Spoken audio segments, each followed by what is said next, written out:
So now we're just waiting for Carolina and Boston to finish. Carolina is up 5-1. This game's going to follow on ESPN. So once that's done, we will get that over there. So let me give you the starting lineups and everything else because we're probably going to catch this within the part where it's actually going to start here. So for the St. Louis Blues, it's Robert Thomas, Brandon Saad, Jordan Kyrou, Nick Leddy, and Colton Parayko on that first line. Ryan O'Reilly, Braden Shin, David Perron. Second line defense is Kel Rosen and Justin Falk. Third line is Ivan Barbashev, Pavel Buchnevich, and Vladimir Tarasenko. Witaler Bozak, Alexei Tropachenko, and Scott Perenovich. Nico Mikula and Robert Bertuzzo will be the defense and the third line for the St. Louis Blues. And Bill Huso should still be the goalie here for the Blues as well. And for the Minnesota Wild, it sounds like this. They're back home at XL Energy Center. It's Ryan Hartman, Kirill Kaprizov, Matt Zuccarello, Jacob Middleton, and Jared Spurgeon. With Frederick Gaudreau, Kevin Fiala, Matt Boldy, Jonas Brodin, and Matt Dumba. Joel Eriksson Ek with Jordan Greenway and Marcus Foligno. And then Tyson Yost, Nicolas Delorier, and Brandon Dumont. With John Merrill and Alex Goligoski as the third-line defense. Marc-Andre Fleury is probably getting the start again, and if that changes, I will let you know. So we're just waiting for the last couple minutes to finish up here, and then we can get started. So it was 4-0 Blues, 6-2 Wild, 5-1 Wild, and 5-2 Blues. So there's not been a shortage of goals in this series. I'm not expecting much of that to change as we go along. So hopefully it'll be a great game. The last two that I covered were some of those announcer curses, even though I enjoyed the 6-1 of the Washington Capitals over the Florida Panthers, probably because I have a soft spot for Ovechkin. I'm not afraid to admit that one.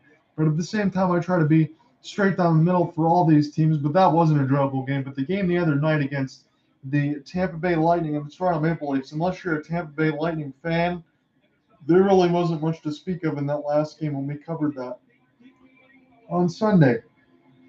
So hopefully we'll get something that's particular to this series, meaning a lot of goals and a lot of excitement there on the other side. And as they've said, I think they got it correct. There really wasn't much to separate these two teams, and you haven't really seen that a lot, despite St. Louis having that 3-0 advantage on the Wild.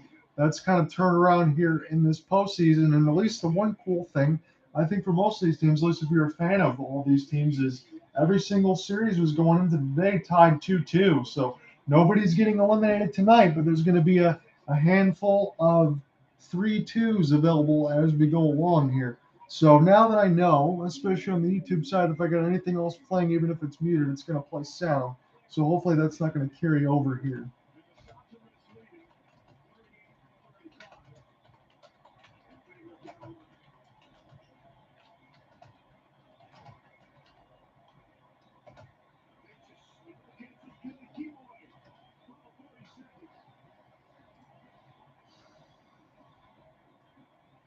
So this is 9:47 start. So they are, this says ESPNU right now. So we're just going to wait here for the last 25 seconds. We're really not going to miss much as this goes along, but I imagine we're going to be going right into the call.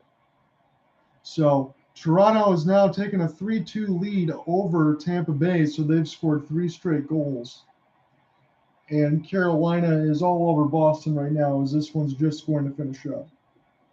So I'm going to welcome everybody in here now as we're officially going to be getting underway. Carolina and Boston has just finished up. So Carolina won all 3 games at home in PNC Arena. They're up 3-2. First playoff series all time with 3 wins by 3 or more goals. That's happened a lot. And then Toronto, as you're just joining in, Toronto has scored 3 straight at Scotiabank, trying to take a 3-2 lead over the Tampa Bay Lightning. Every single series coming into tonight is 2-2. So as soon as this finishes over here, I know this is on the ESPNU side, but as soon as this finishes over on ESPN as we come to the conclusion, we're going to get Blues and Wild upcoming, which I'll have for you, and the complete game story and everything else to follow. So on both sides, it was the Central seeded number 2 Minnesota Wild at 53-22-7 for 113 points, and Central seeded number 3 St. Louis Blues 49-22-11, 109 points. St. Louis Blues won all 3 games in the regular season series. But as everybody talked about with all the predictors, there hasn't been much going on to separate these two teams in the playoffs. There was 4-0 Blues, 6-2 Wild, 5-1 Wild, 5-2 Blues. So this is going to be absolutely nuts as far as goals and showcase. And like we said, within the last few, we've had as many goals as you could ask for in the last couple of games in between Washington, Florida, and Toronto and Tampa Bay that I've covered. So I'm expecting much of the same as we go along, but remains to be seen. And we know one thing: series tied at 2-2. Somebody's taking a lead after this. We'll see if it's going to go to Minnesota or St. Louis. So Hartman and O'Reilly are on the face-off, and the face-off goes back to John Merrill. We're underway here at Nhl Energy Center. John here with you for the quarterfinal West matchup of round one. This is game 5 between the St. Louis Blues and Minnesota Wild, tied at 2. Foligno tries to get this one around the boards. Merrill's trying to get to it as well. David Perron sends it wide of the goal mouth as it hits around the kick plate and goes back around the boards. Try to get picked up in the neutral zone. The St. Louis Blues on this one more time, holding off the backhand. Fleury will play this one around to Jared Spurgeon. Spurgeon now holding toward the left faceoff dot. He got bumped a little bit, but nice strength to be able to stay through it. Gives it to Kirill Kaprizov. Phil's going to dump this one in, and St. Louis will be the first one on, but they're going to chip this one out of the zone as it hits back into the Wild defensive end. Back across the red line now, this is Binnington. So Binnington's getting the start here for replace of Phil Husso. So it was interesting to know whether or not what was going to happen in this series, as there's not been a lot of traction. Marc-Andre Fleury has had all the starts on the other end for the Wild. So Cam Talbot has played the backup, even though they have said that Cam Talbot was probably going to get some burn in this series. So we're just underway, about 18:35 left to go. This is the ESPN feed. I'd like to welcome you all in. Shot goes right through, and Binnington almost saw it go right through the goal mouth. That was dangerous there. Middleton's going to let this one go, and held by Jordan Binnington. So for the St. Louis Blues, this is the first time that I've covered a game in this series. It was Bill Guerin's masterpiece versus the 2019 Cup winners. From worst to first, special team questions versus do it all, and Kirill Kaprizov versus Vladimir Tarasenko. So there was a lot to talk about. The one advantage that St. Louis did have, despite going 3-0 in the regular season, was the power play percentage, 27 to just 20 for Minnesota Wild, and 84% kill to just 76 for the Wild as well. So there's been lots and lots and lots of goals in this series, so I don't expect that much to change, as Joel Eriksson-Ek is going to get kicked out of the draw. This is going to be Jared Greenway coming in now. Greenway can't get the draw. This goes to the St. Louis Blues, and Schultz, number 2 zone, will get this one out. Spun around for Middleton. Finds Kirill Kaprizov. He's sandwiched against the boards right now, but the Wild were able to get through this one. The Wild are going to be attacking right to left in the green jerseys, and the St. Louis Blues left to right in the whites and blues. Greenway will hit this one off across the blue line, and Kaprizov will dump this in deeper, where Binnington has to come out of his goal crease to play this one. We're going to try this one more time. Giveaway in the neutral zone there. Now in the offensive zone is Foligno, trying to pressure this one in deeper there for the Wild, but Jordan Kyrou will backhand this one out. It's a 2-on-2 here for the St. Louis Blues, but good active stick check knocks that away from Brandon Saad, and the Blues are going to have to try to dump this one back into their own end and reset here one more time, as it's 17:30 left to go in the first period of the Western Conference quarterfinal, tied at 2 between the Blues and the Wild at Nhl Energy Center. Wild really trying to take a 3-2 lead here at home. This is one of their best times. For St. Louis, again, you get out of this series and you figure out what happens next, if Colorado is the next date or not. Tarasenko gets this one blocked, but I mean, this is a series you got to think about. For as good as Colorado is on offense, you've seen this from both sides between St. Louis and Minnesota, so I don't think there's much fear there. Kyrou trying to hold there. David Perron gets it back out in front and then has to give it back out. Now this goes to the Minnesota Wild. Kaprizov, nice couple of toe drags. He gets taken down. No call there. The Minnesota fans wanted one. They're not going to get one now. And this goes back to Saad as this spins back around in the neutral zone. It's lost a little bit. There's some active sticks here for St. Louis early as this goes to Nick Leddy. Nick Leddy will get this one down the ice. Try to get bit back up the wrist shotted, and then it goes back around in behind the net of Marc-Andre Fleury. It's toward the left faceoff dot now. Falk, Justin Falk, former Carolina Hurricane, gets this one back, but he can't hold it across the blue line. There is a race for it right now, but Jordan Binnington will go way back behind his goal crease and push this one out. And that was a contested pass, but Jordan Binnington looked pretty calm in net. St. Louis Has it now. Holding off the backhand. It's taken down. See if there's going to be a call here. Again, the fans want one, but they're not going to get one. Tarasenko hits this off the kick plate, and now I guess they finally will. The Minnesota Wild will be going to the penalty kill here. I think Jordan Kyrou was the one that was taken down. Jacob Middleton is going to the box for cross-checking. So let's take a look at this right now as we have the ESPN box score up, and then we'll look on the penalty side. So this is Jacob Middleton, 2 minutes for cross-checking, even Barbashev. So it's going to be a St. Louis power play. They're first of the game. It's 54 left to go in the first period here. John on here with you from the Excel Energy Center. Glad you can join me here.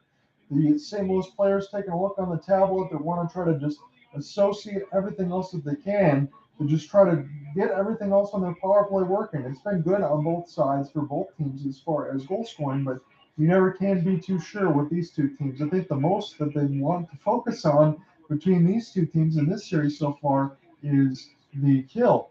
Power play is 74%, which is NHL ranked second in this series, and then shorthand is 62%. So lots to do on both sides when there's an extra man or a disadvantage. There's going to be some goals. Trying to be held there by the St. Louis Blues in toward the slot. This is Tarasenko.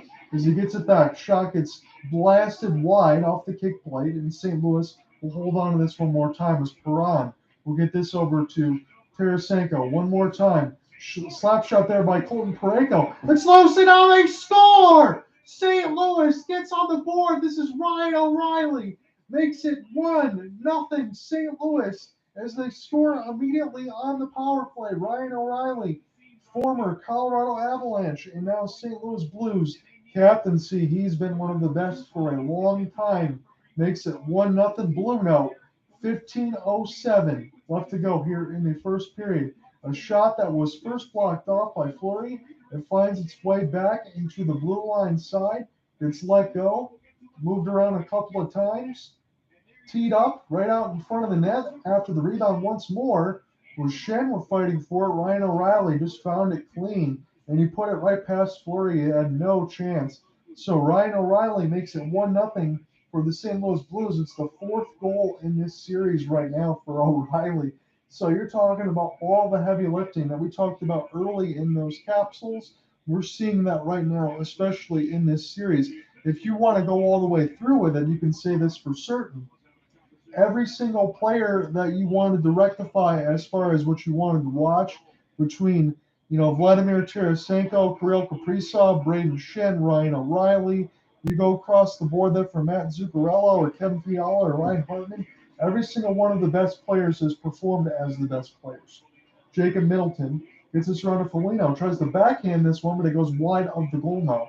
Pick back up one more time for Greenway. Greenway is going to hold off the backhand, trying to dump this back in the blue line. Slap shot by Middleton, bounced way out in front, trying to get deflected out of the air, and Jordan Binnington is looking behind him as it's sprawled all around the cage. This goes back to Middleton. One more time, shoots the wrist shot through the traffic, bounces toward the right side of the boards, and put back out. Here comes Jordan Kyrou on a 2-on-2. Keeps it around his stick, still through the twig, between the skates, trying to get passed back out in front of the goal mouth by Brandon Saad, and now picked up by the Wild. Big hit on the other side as multitudes of players come together, and Middleton is just going to hold on this as the goal lights are coming off on accident, and we have Cal Rosen trying to fight a little bit of anyone else between the Minnesota Wild players on the bench as there was some mass confusion. Here's Alex Goligoski now. Goligoski will get this one in deeper there. Greenway is trying to spin this one around. Picked back up by the St. Louis Blues, Tarasenko. Someone lost their stick on the Minnesota side. Tarasenko's got a clean entry on the left. He tries to lead the pass there for Buchnevich. Picked back up there by Merrill. And now shoots it into Fleury. And that was Falk's shot, and this gets stopped. So 13:41 left to go in the first period. Ryan O'Reilly makes it a 1-0 lead for the St. Louis Blues. Come right back. It's 13:41 left in the first. We're going to call more of the action soon.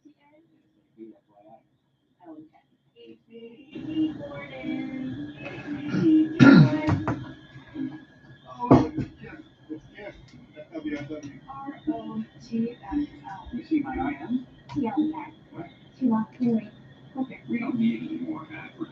So this is Jordan Bennington.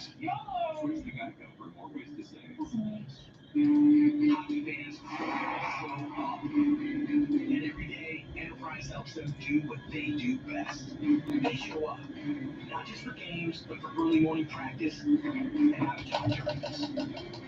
They show up for their teams, for each other, and for their communities. At every level, from Pee-wee to the pros, Enterprise shows up for them. Proud to connect hockey fans to the game we all love. Lemons. Lemons, lemons, lemons. Look how nice they are.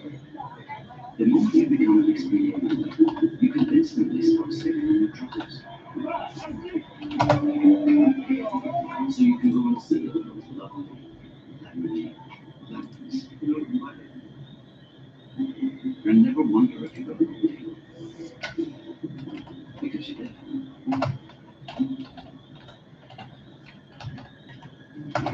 The Stanley Cup playoffs on ESPN is presented by Geico. Save even more when you bundle your home and car insurance.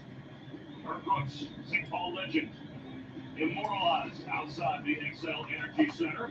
And inside, let's get to our Honda starting goalies and the decision by Berube to go back to Jordan Bennington in Game 4 certainly paid off. It paid off and gave his team a spark. It allowed Bennington. So Jordan Bennington, he got the win in Game 4 as he got his first start there from Greg Berube. So they figured, why not? We're going to do this once more here in Game 5. And St. Louis has got off to the early lead, but they scored about 15 minutes in with Ryan O'Reilly from Braden Shen and Scott Perinovich. It's loose out in front there. Fleury has to make one more glove save. It's loose again. And now the Wild will get on this thing and try to get out of the neutral zone one more time. Fiala tries to get this more for the Minnesota Wild, but now St. Louis is back on this. They get a clean entry as both players manage to stay on side. That was nicely held there momentarily. Side will get this in deeper, and Perinovich gets knocked down. See where it is now. It's now behind the cage of Marc-Andre Fleury to the right defenseman. They're going to start this one more time on the other side are the Wild as they're trying to enter with Greenway. Gets a shot right on, and it gets stopped there by Jordan Bennington. As there was no traffic, he saw the first shot all the way, and it gets stopped and held.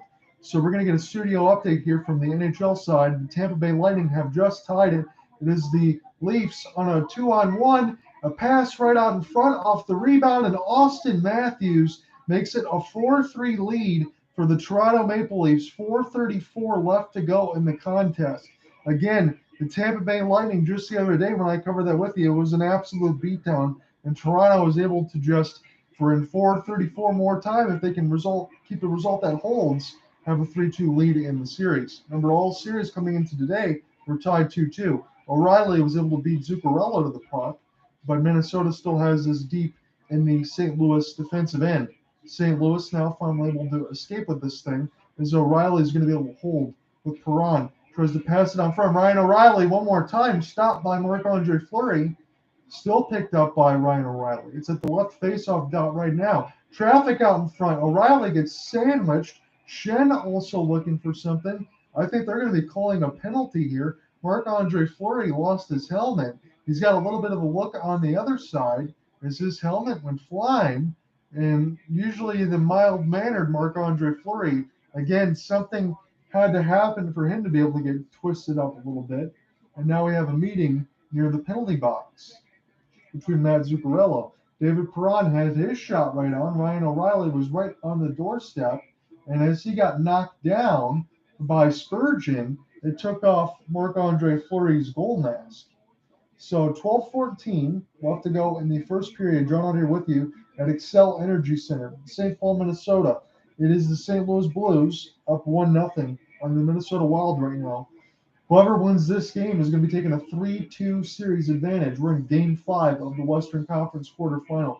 The St. Louis Blues have 7 shots on goal to the Minnesota Wild's 3. Robert Thomas now taking the draw. Kyrou tries to get to it here, and he does. This goes around the net now as Jordan Kyrou finally lost it there. The Wild trying to hit it off of their own kick plate, try to get back in, and this was intercepted there by Kyrou as he chips and chases this one more time. Brandon Saad trying to hold as he's getting around Jacob Middleton. Falk holding this one in deep. Saad Nice pivot, nice move off the backhand. Saad still doing some work. He's holding off the man nicely, and Jacob Middleton still with the puck right now. Plays it back to Kyrou toward the right face-off down. Now behind the net, Saad with a shot. Stopped there by Fleury. What magistry there from Brandon Saad to be able to just keep that alive for about a minute, and the own end on the right face-off dot.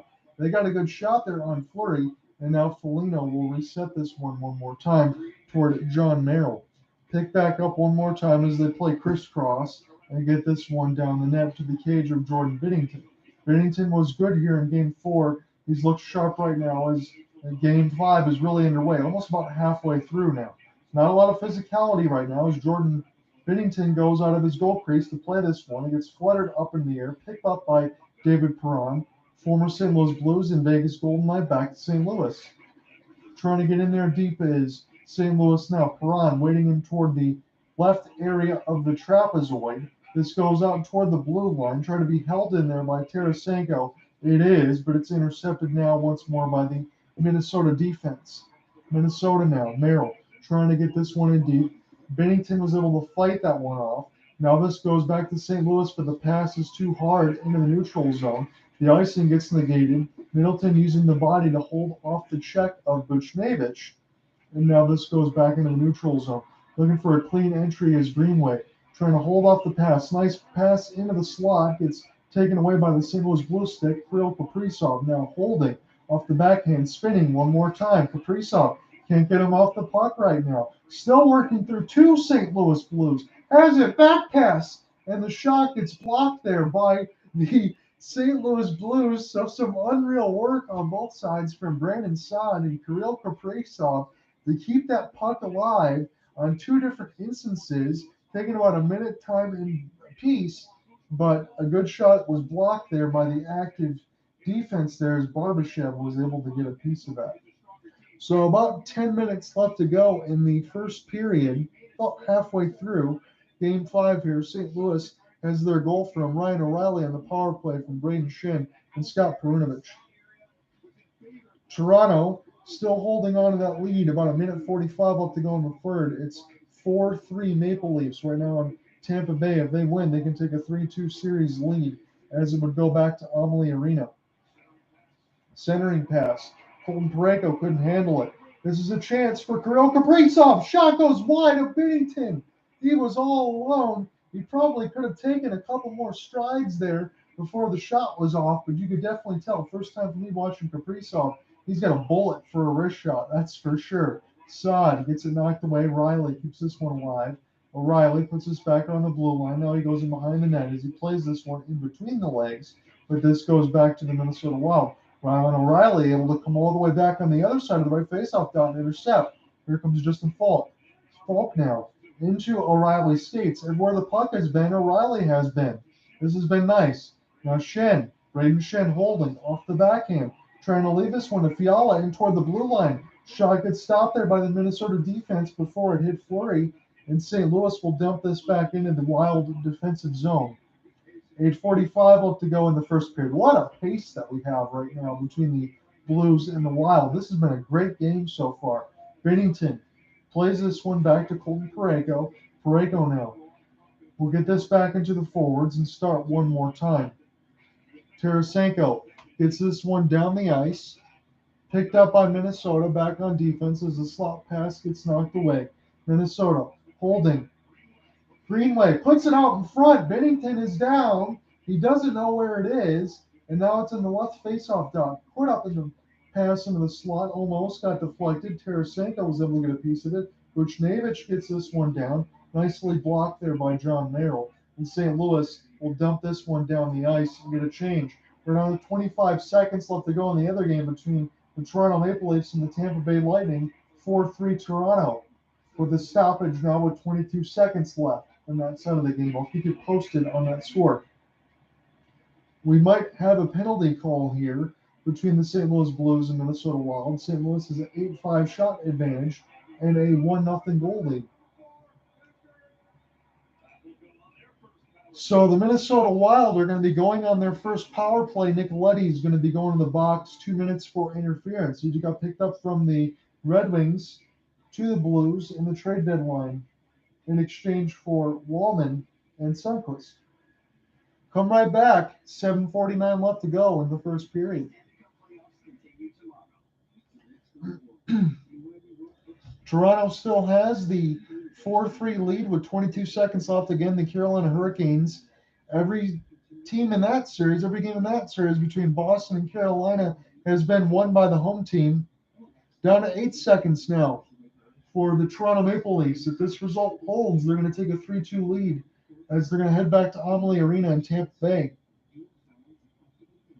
I'm going to keep you abreast of that right now as we've gone to commercial.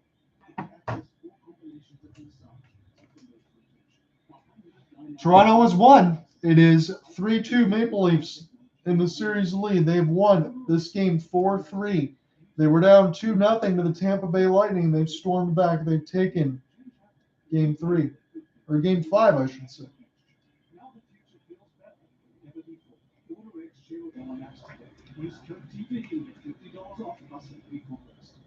Back in St. Paul, Bob Schubson, Brian Boucher. A moment ago, Boucher with an opportunity to talk to Craig Berube. Once we get under official action here again between the Blues and Wild, I'm sure they'll give you the official final because I'm looking up a ticker here, and they've added 2 more seconds, even though they said it already went final. So I'm assuming either Tampa Bay's got a face-off or that. Okay, it's a final once more. Toronto has won 4-3. They've taken a 3-2 series advantage over the Tampa Bay Lightning. They were down 2-0. They've come all the way back. They've won this game. So game 6 is going to be at Nhl Arena, and Tampa Bay is going to have to win one more to keep their series hopes alive for a back-to-back-to-back Stanley Cup champion run. The Maple Leafs got them right on the edge of the death right now in the series. So Nick Leddy went to the box. Minnesota Wild are now on their first power play, so this is a chance for me to check out Hartman, Fiala, Kirill Kaprizov, Jared Spurgeon, see how good the Wild are. They were 2 for 17 in this series so far as we're in Game 5. They were 11th in the NHL on the power play. St. Louis able to knock that one out. Joel Eriksson Ek now gets this one in toward the left faceoff dot as Minnesota is now looking for a clean entry. The pass eludes Matt Zuccarello, and the Wild have iced it on their own power play. So St. Louis has a chance to be able to kill some more time and figure out some things. 7:22 left to go here in the first period. Going on here with you from Xcel Energy Center between the St. Louis Blues and Minnesota Wild. This is Game 5 of the Western Conference quarterfinal. This has been a terrific pace, and this is something that I absolutely love right now between these two teams. Again, I have not covered a game this year. Again, joining ColorCast in January, but I've not been able to cover a live game between the St. Louis Blues and the Minnesota Wild. So what better time to do that in the playoffs? Brandon Saad will get this one down the ice, and now this is going to be slap-shotted around the inboards by Colton Parayko. This finds Marc-Andre Fleury's stick, and this is given to Matt Zuccarello. Ryan Hartman finds the entry. Spurgeon trying to hold as he entered all the way back, so one of the forwards will go back. Spurgeon now with it goes back into Minnesota. Kirill is going to move this one around. Spurgeon gets this one more time toward the left face off dot, scores! A CNI single might have been tipped there by Kirill Kaprizov, but either way, the Minnesota Wild have tied this one up at 1. Kirill Kaprizov has the goal. Minnesota Wild now 1-1, 6:45. Both teams have scored on their power play. No chance for Jordan Binnington on that one. All sorts of traffic. I believe that might have been tipped in front. Marcus Foligno moved this one around. They went back toward the left faceoff dot. Kaprizov let it go. No chance there for Jordan Binnington. The Spurgeon found the feed, and this was just shot way too fast. What a bullet there for Kaprizov. No chance off the screen. Just a wonderful design there for the Wild on their power play. Knotted this game up at 1. 6:45 left to go in the first period. Xcel Energy crowd, Minnesota Wild fans are loving it right now. We're going to get set for the center zone face-off here. Kirill Kaprizov in this series doing the heavy lifting, 6 goals and an assist. So you got to love that. All kinds of production. We have a hand up in the air here. Are we going to have an icing? I think we are. So this is going to go all the way back on the other end. And this is 9 shots for the St. Louis Blues for their 1 goal and 5 shots for the Minnesota Wild. Again, just scored there by Kirill Kaprizov. 6:36 left to go in the first. Fiala tried to get the draw there. It was Tyson Yost. He lost it there. This gets bounced to Folk, and there was an offside entry. So we're going to do this one more time in the neutral zone as we got some meeting up here with Ryan O'Reilly. I would imagine the captain is going to have some words there with John Merrill. Nicholas Delorier also in there as well with the Wild for Justin Falk. 6:27 left to go in the first. ESPN thought that they were going to go to a commercial, but I think we're going to stay right here unless I see otherwise. 9-5 again. Your shots on goal. Neutral zone face-off, as you would expect. Ryan O'Reilly and David Perron are going to be taking some line changes there as Greg Berube is going to get some fresh lines and fresh players out there. Kevin Fiala is out there right now for the Wild, and Vladimir Tarasenko is on the other side of the wing. And don't forget, I keep reminding this for other people. We did this a little bit during the intermission when I was working with Cooper Hawkins on the Calgary Flames and Dallas Stars. Vladimir Tarasenko was exposed to the expansion draft for the Seattle Kraken. He could have been a member of the Seattle Kraken, but he was not taken, and he's had a hell of a resurgence here once more for the St. Louis Blues now that he's gotten healthy.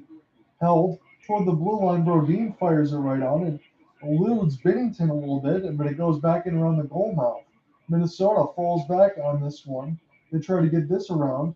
They can't do it. Picked back up by Vlad Tarasenko. He holds for the backhand. And Minnesota now can intercept this one more time as Jonas Brodin now has it.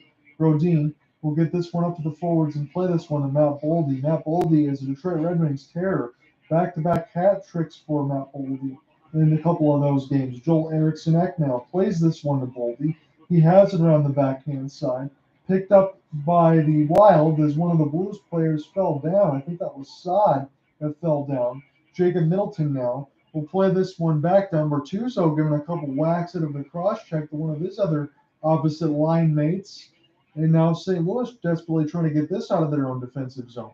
This is stuck in toward the left faceoff dot. Again, if you're just joining me, the Toronto Maple Leafs, that game just went final. They won 4-3 against the Tampa Bay Lightning. It's now a 3-2 series lead for the Maple Leafs and a 3-2 series lead for the Carolina Hurricanes. So I'm glad that I said a lot of my series capsules that a lot of these games would go 6 because it's proven to be right now. Lots of parity in the NHL and the playoffs between these teams, and you got to like that. There's been some of that in the NBA, but there's been even more of that here in the NHL.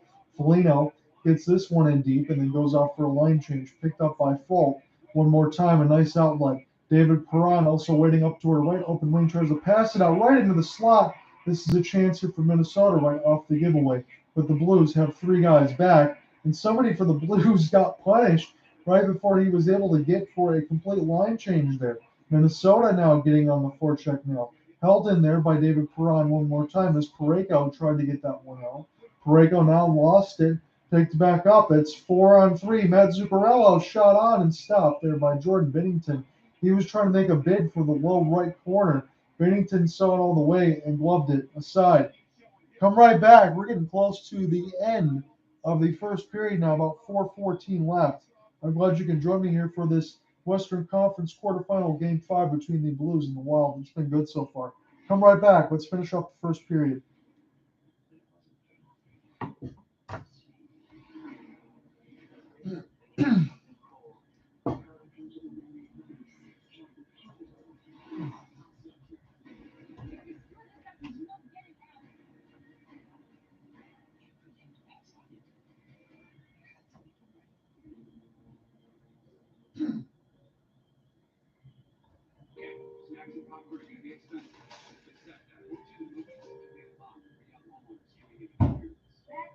Even if you don't have to know, you should try. We all know where the bathroom is and how to use it. Okay. You know, Stevenson's told me they save money by the way their own insurance program. No one knows who those people are. It can be paid. Progressive can save you for becoming a parents. When we can save you money when you buy a little more with us. No one who made movies here. And there are chefs that crafted a masterpiece. I guess there's one thing I can say, despite the hockey coverage, I love the Stanley Cup playoffs.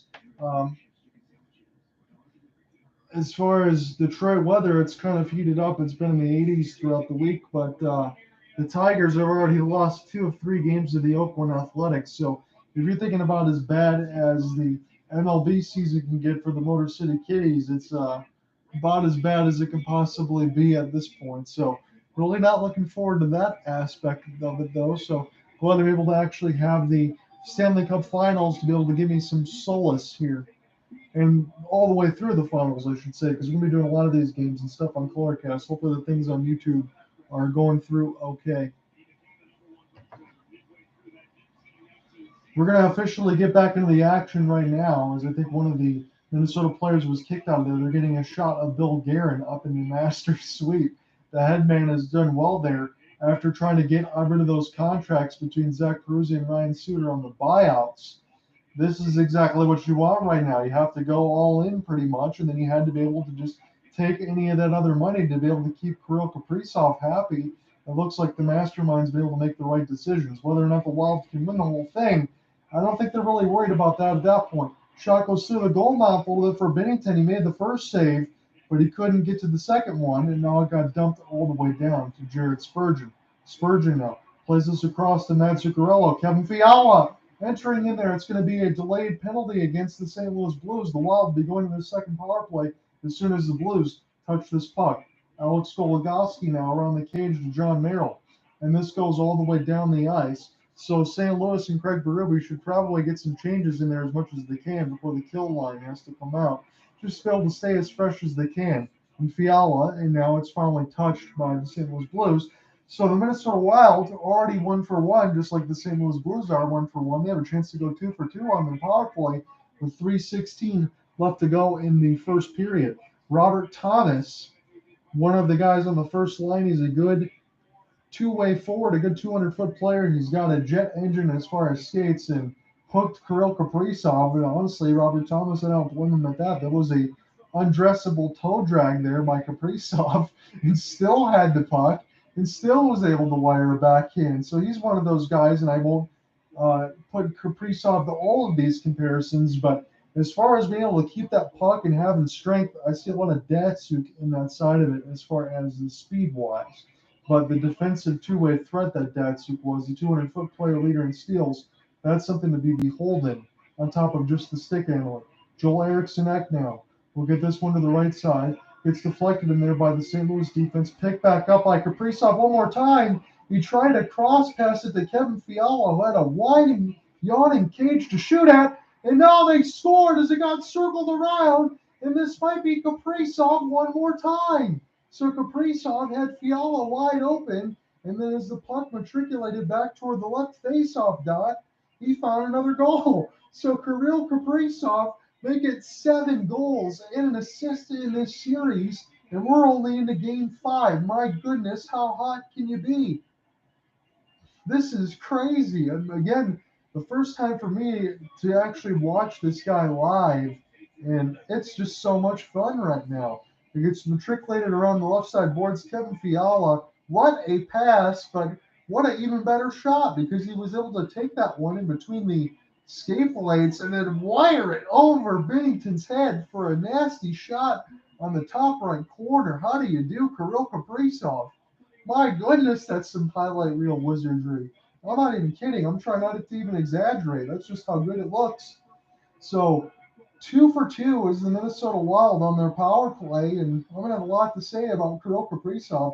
A Wild single series record, 7 goals in this series, and he's got at least one more game to play, even if the St. Louis Blues had won, or even if the Wild had won. But right now, this looks like the Minnesota Wild and St. Louis Blues are going to have the same high-level, high-energy goal scoring that they've had. Here come the Wild one more time. Greenway. Shot stopped there by Binnington. This is nuts. Delorier comes together there with Barbashev. Tarasenko also looking on. And honestly, I will say this to you. In between Jordan Binnington and some of these chances, how do you stop Kaprizov? I mean, if you're able to stick handle like that, pick it back up in between the skates and then wire it over the head of Binnington all the way on the opposite side of the net to hit the top right corner, that's just disgusting. I mean, there really is no other way to say it. This guy has a high level of skill. He's one of the better goal scorers that I've seen in a long, long time here in the NHL. There's a definite reason why going into these stats, the guy's got over 100 points. That's just wizardry with the puck, especially on offense. The Los Angeles Kings and the Edmonton Oilers are now underway on ESPN2. The LA Kings have just scored, so it's 1-0 Kings with 16:07 left to go in the first. Here come the Wild one more time. Greenway gets his shot stopped there by Binnington. As it goes down the ice, got about 1:45 left as John Merrill circles around to Delorier. Delorier now gets this one into the slot. Picked back up by Boldy as it almost got intercepted anyway. St. Louis has a 2-on-2. They're going to elect to dump this one down. Carolina and Toronto have taken 3-2 series leads with a 5-1 and a 4-3 win respectively. We got 1:20 left to go in this contest. In the first period, as Kirill Kaprizov has scored 2 and Ryan O'Reilly has 1. All 3 goals have been on the power play. Spurgeon, what a big hit to separate. Eriksson Ek shoots it right on, and it gets stopped there by Binnington. And now we have a meeting there between St. Louis and Minnesota right in front of the cage of Binnington. This is Eriksson Ek. This is Robert Thomas. But the refs are going to separate anything else before there is anything else further. If there's anyone else in the color cast part of it, I wish you guys would be able to join in here because you're missing a great game in between these two. I imagine a lot of people are going to be checking out the Warriors and the Grizzlies. And again, I get it, but my goodness, Nick Foligno, take a seat, sir, as he knocks Nicoletti down. Jordan Kyrou gets punished on the other end. Minnesota has been laying the body. Foligno now looking on. Eriksson Ek will take the draw. Wes is going to get kicked out one more time. This would be his second time. Again, if there's 2 kickouts in the same draw, that is an automatic penalty. Going to try this one more time. Greenway loses the draw. Marcus Foligno now 4:02 of ice time. He's got 5 hits, and again they've been very noticeable, very physical for Marcus Foligno. Foligno loses it. Picked back up there by Ryan O'Reilly momentarily. Jordan Kyrou will get this back into his own defensive side, and Pellet will get this one down here for the Blues. Fleury sticks this one aside. Jacob Middleton tries to get to it. Intercepted there by Colton Parayko as he rattles this around the kick plate. St. Louis trying to make something happen toward the last minute. Ryan O'Reilly has been tough to separate off the puck. Goes back into it. It just seems to be where he's a magnet where the puck is going to be. That's what good players do. Sod shot finds Fleury, and one of the Minnesota players did a flyby over off a hit.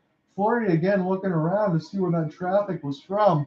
There's been all kinds of activity around the goal creases in between both Jordan Binnington and Marc-Andre Fleury, and I can't help but feel that's by design on both sides to try to rattle them and try to find some physicality on both sides.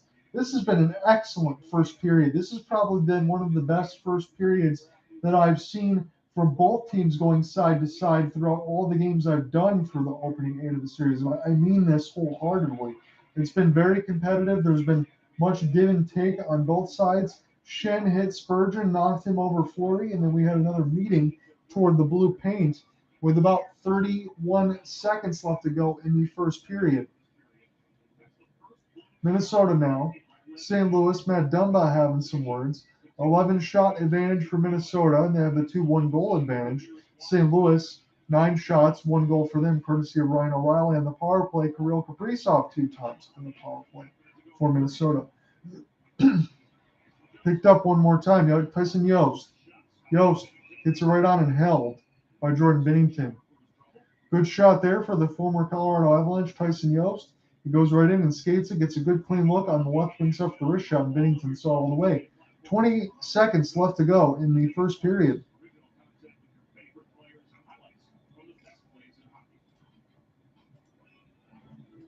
So let's look at this right now. Again, it's 12-9 shot advantage here for Minnesota. All kinds of offense here on the special teams, and that's what we talk about going in toward the capsules that we were doing of all 8 series. There's going to be a lot of extra man or disadvantage, or any kind of those. Advantage or disadvantage, there's going to be some goals. Ryan O'Reilly is going to get set to take the draw here for St. Louis. O'Reilly now. Zuccarello opposing him. Zuccarello wins it clean. Pick back up. Spurgeon will kick this one around. A drive goes wide of Bennington. Pick back up by Zuccarello. Zuccarello now holding off the backhand toward the left faceoff dot. Gets knocked down there momentarily. Still fires it, but it goes wide of Bennington. Now down to 5 seconds. That's going to end the first period here as the Blues will catapult this one down. Marc-Andre Fleury was able to get a piece of it. That ends the first. It's all power play goals, 3 of them at that. The first one by Ryan O'Reilly of St. Louis Blues, the next 2 by Kirill Kaprizov. When we come right back, we're going to officially call some second period action. If there's anyone else around on the YouTube side or Colorcast side, stick around. We can have a conversation of anything else that's been going on throughout the wild world of sports, whatever else you want to talk about. Otherwise, stick right back for second period call when we come right back. Ready for more.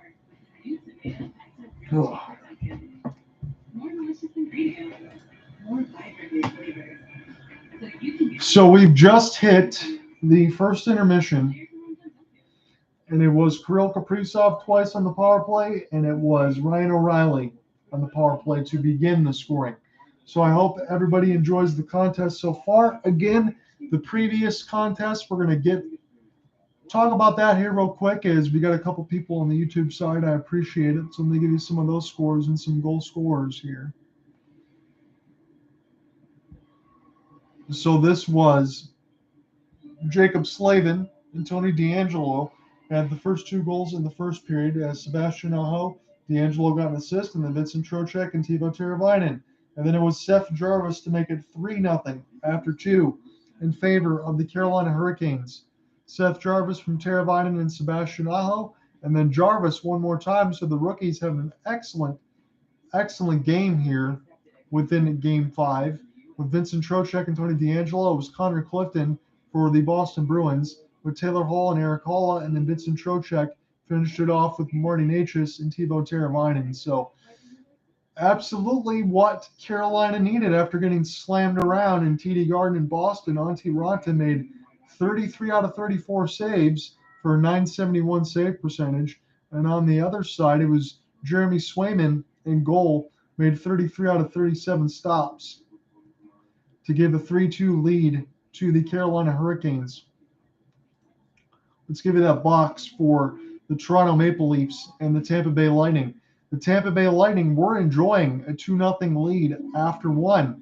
It was Steven Stamkos from the 5:19 mark from Nikita Kucherov and Andre Palat. Then it was Victor Hedman on the power play from Alex Killorn and Nikita Kucherov one more time. Second period, it was a power play goal by John Tavares, his first of the playoffs from Mark Giordano and William Nylander. Again, I know Nylander had a couple chances there in the first period, especially shorthanded coming out of the box. Had a chance to be able to get the first goal and was denied by a great save by Andrei Vasilevsky. But then it was all Maple Leafs in the third period as they were fighting for their lives necessarily here. Again, I know that this wasn't going to be an elimination game tonight in any of these series, but you think Toronto, they have to win this game at home to go up 3-2, because just in case things don't work out at Amalie Arena when they play again on Thursday, this gives you a chance to go back on Saturday and finish the series off in 7 games. And it doesn't matter to the Maple Leafs how they get it done. It's just getting it done. You know, winning the playoff series since 2004, you got to be able to do that. This is the best team I feel like they're going to have in a long, long time. Despite some of the, defense and goaltending issues that were addressed there by Sheldon Keefe and Kyle Dubas, this is a really good team. Again, an all-star team in a lot of respects as far as their offense. Third period, it was Morgan Riley from John Tavares and William Nylander. Then it was Nylander one more time from Ilya Mikheyev and Justin Hall. Ryan McDonough scored for the Tampa Bay Lightning to make it 3-3 at the 8:17 mark from Ross Colton and Nick Paul. Austin Matthews got the game winner at 13:54 in the third from Michael Bunting and Mitchell Marner. Let me give you this one as well, because we had one more game that's still going along with this one right now. Troy Stecher, former Red Wing. Again, he had to get, it was a 7th round pick, I think the Kings gave up because they just needed bodies where they were hurt when the deadline was going on. So Troy Stecher got the goal from Alexander Edler at the 3:53 mark of the first period. Right now, the Kings are up 1-0 with 12:26 left. I'm going to try to flip that one over right now as we're under the intermission. I'm not going to do the whole play-by-play of that one. I'm going to save that for the Wild and the Blues. But I'll get that going on right now.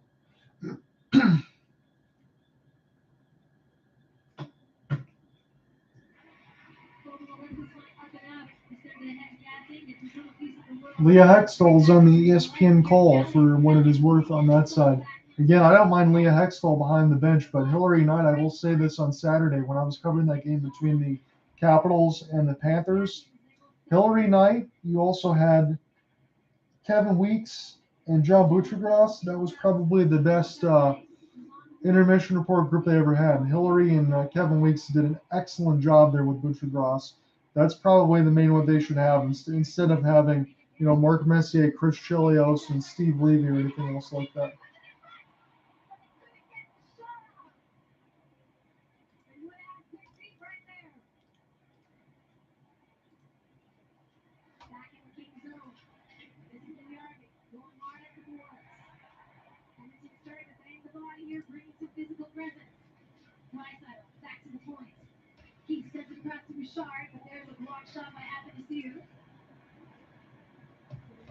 Just going to stick this over here for a minute.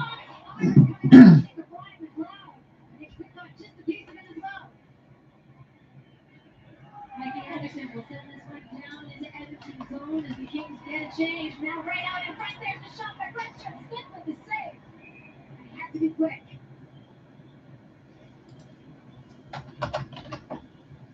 Well, Josh Archibald is making his presence felt here with a point-blank opportunity, driving wide. You see him hit the puck and beat his man wide right there, and then he throws it right in front. Almost getting the camera. So right now they have the goals in this game as I'm sitting in the first intermission from Ryan O'Reilly and the power play from Braden Shen and Scott Perunovich, and then Kirill Kaprizov from Kevin Fiala and Jared Spurgeon on the first goal, and the second one is Kirill Kaprizov for Matt Zuccarello and Kevin Fiala. 3 power play goals in this contest. So as we've talked about, you don't really want to put any other team with the extra man because you're going to have some problems. And that's what we've seen so far in this series where there's been a lot of goals on both sides.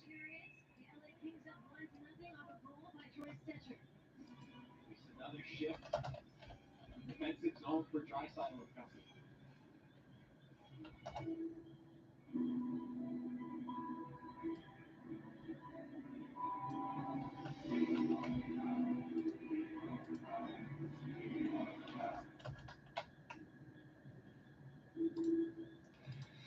Are there any other series that you're enjoying? And let me know in the comments section. I will tell you one thing. It was found out the other day, the Instagram model that was behind the bench of American Airlines Center between the Dallas Stars and the Calgary Flames. You can check her out. I guess she's a huge-time Dallas Stars fan. You can thank me later for that one. Absolutely gorgeous behind the bench of Rick Bowness.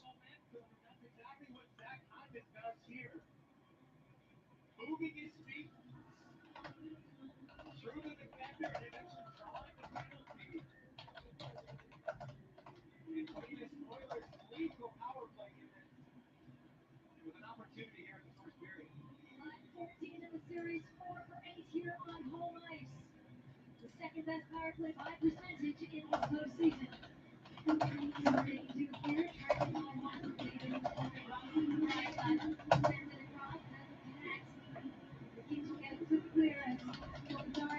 Bring it in short-handed, has eye followed him, gets the shot, and Smith is forced to hold on, which will bring the face-off down into Edmonton. All right. Draisaitl out of the corner there, line pass. What's going on? How you doing, man? And sends the kick short-handed the other way. This is just a slow speed attack.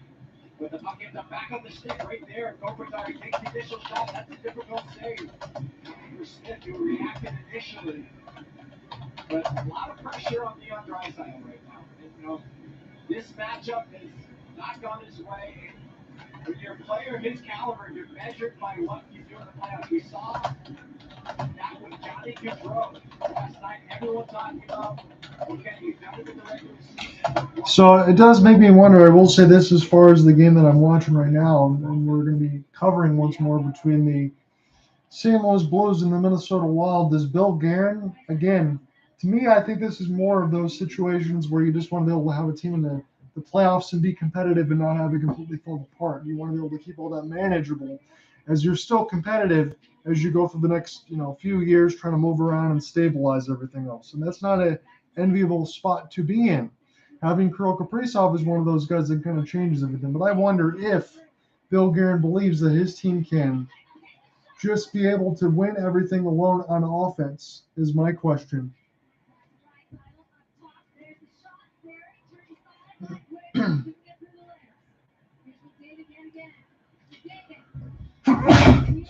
Sorry about that. He's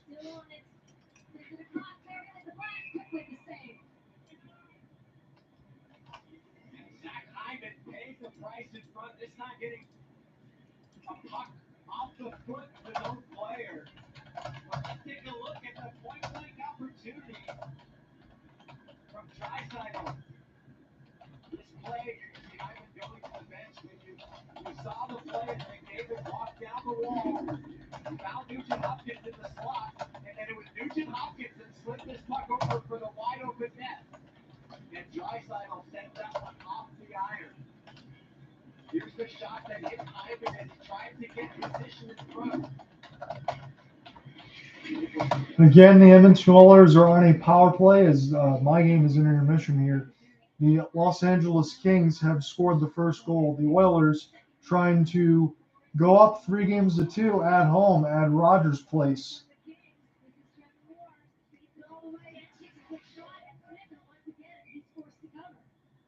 Eventually, these turnovers Mike Smith is in net, no Corpusalo in any of these games. so often. These are blind passes at your own blue line again. And this one sends Trevor Moore, who gets some speed and gets inside the dots in trouble with that. And again, Mike Smith tested it early.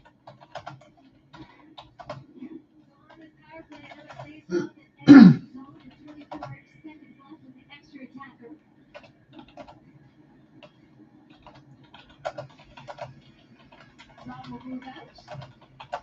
Here comes Moore. We'll try this again. Oilers put it back to Keith. Then to Bouchard, and they will collect to their own end. Keith fires this one up ice. They will give chase. Back on it is Jersey. 9 seconds up to power play. Here they are right in front. Could get the shot up into that or Kate. He's still on it. Puts it up to Bouchard. He slides it across. Here's Keith. Keith bans on it. And took the 2 shots on that power play. Los Angeles kills the penalty, but the Oilers are still deep in the Kings zone right now. Again, the other game was in intermission, so we're going to go back to the Wild and the Blues when that takes place.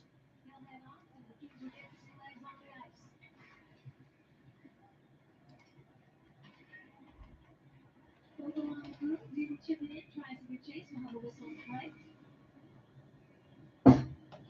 So 7.5 left to play in this first period. The Edmonton Oilers are still looking for the first goal as they trail by 2-0.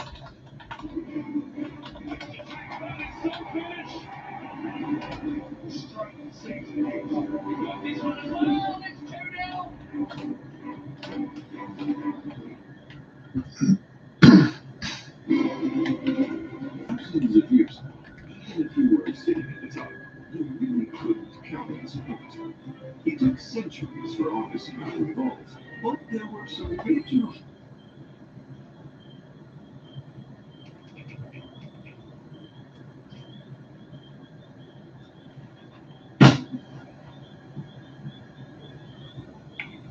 Minnesota after 1, and in Game 5. PK Subban and Chris Chilios. That really seems like an odd crew here for ESPN, doesn't it? You've been watching the Lexus Coast Intermission report. Second period is next. What happens if you're really to slip for a long time? All right, this work. You sprain your ankle? Yeah, basically. If you by a horse. Scurvy. Plan today. Feel comfortable about tomorrow. Rest Mutual. There are times I wonder. And the NFL cycle never stops, everybody. They're talking about the Week 16 game for the Broncos and Rams on Christmas Day. Again, I'm just one of those ones. I don't know as much about football as everybody else does, but also I don't pretend to know what I don't know. I think that's one of the things I like to pride about myself, though. I'm not a smart guy, but I know I'm not a smart guy. But it's a shame. Again, maybe if I lived in Canada, it would be different. Maybe there'd be so much hockey it would make my head spin. But there's nothing better than the Stanley Cup playoffs. You can't change my mind on that regard. This was a guy that really, and I still do, I like the NBA a lot. Again, it's much different now, and it's not just Kobe Bryant or Tim Duncan or Kevin Garnett or Ray Allen or Michael Jordan, and coming back from all those other ones, some of my favorite players growing up. Not seeing them play anymore. Everybody's got to retire at some point. I guess it's a little bit different than with Tom Brady because it never seems like he's going to retire. But it's a different game now. But there's just so many threes on the other side of things. Sometimes these games aren't as competitive as I'd like them to be. I just don't have the same kind of intensity and love for the NBA that I used to. I still really like the NBA. Still cover a lot of games, especially if you check that website and all that stuff. I did 3 Mavs games and a Boston game. And the only reason why I'm not doing more of that on the site because if everyone else is already doing it on Colorcast, I don't want to step on everyone else's toes. Although I could just go ahead and do the game for myself to have more coverage. Maybe I should do some of that. But I kind of just tried to start. I couldn't get to the Colorado Avalanche because of the series sweep. It happened too fast. But at least Thursday again, I'll be back with you for the Kings and the Oilers, so they'll be able to get 7 of the 8 first-round series.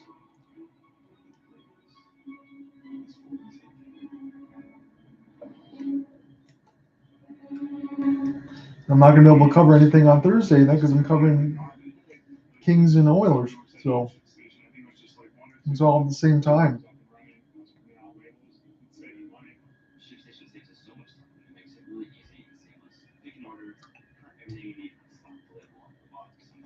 But also, if there was anyone in the comments section, again, I appreciate it. If there's anything that you want me to cover, I mean, I'm pretty much just doing game stories and play-by-play, so I'll just have the game story in there, and I put the whole play-by-play from the recorder, put that all in there, and then that's pretty much it for me. But if there's anything that you want me to cover, I will definitely do it.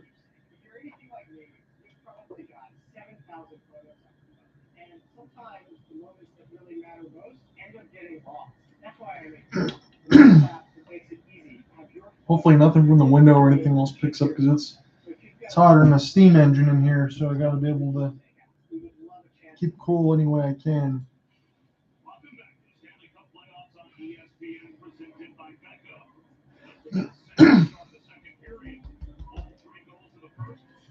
I'll put the cough drop in and I gave any of the coughing. And the margin for Minnesota, Pablo Shoes. Here's Brian Boucher.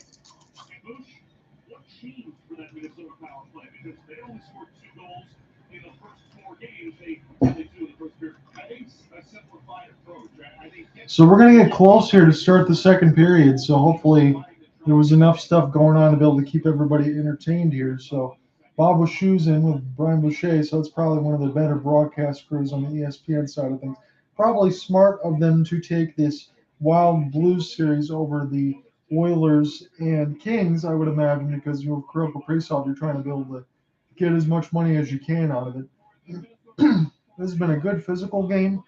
It's been a game that's had action on both ends, and it's really, really been enjoyable.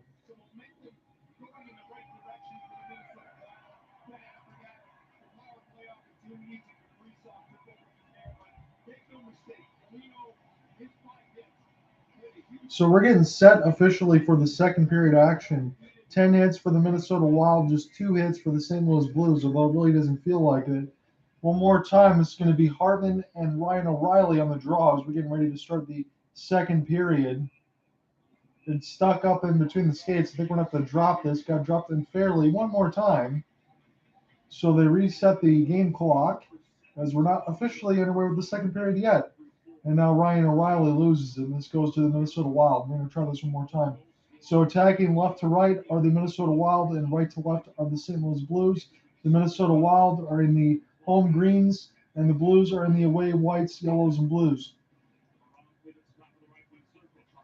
Picked back up by the St. Louis Blues, and now here come the Minnesota Wild. This is a 3-on-3 developing. Cross pass just alerted Greenway there, and Hartman Now picked back up by Kairu. Kairu up the 2-on-1, elects to shoot the wrist shot. Gets blocked a couple times and takes a heavy spill on the boards and drops his stick. So hopefully Kairu is okay. They're going on the other side for the Minnesota Wild right now. They're trying to get the puck into their own offensive part of the end. Hopefully Kairu is fine. I see that he's up now. Pick back up. Backhand by Buchnevich. Fleury down. No goal stick. And I think we're going to get a tripping call. And somebody had to do that there because that would have been a yawning cage for the St. Louis Blues to be able to tie this one up. No question about it. So a smart penalty to be taken there by the Minnesota Wild. Kirill Kaprizov is going to be going to the box. So he's already got 2 goals, and I think a very alert, very heads-up smart penalty as he just got a little bit of a hook there on Barbashev.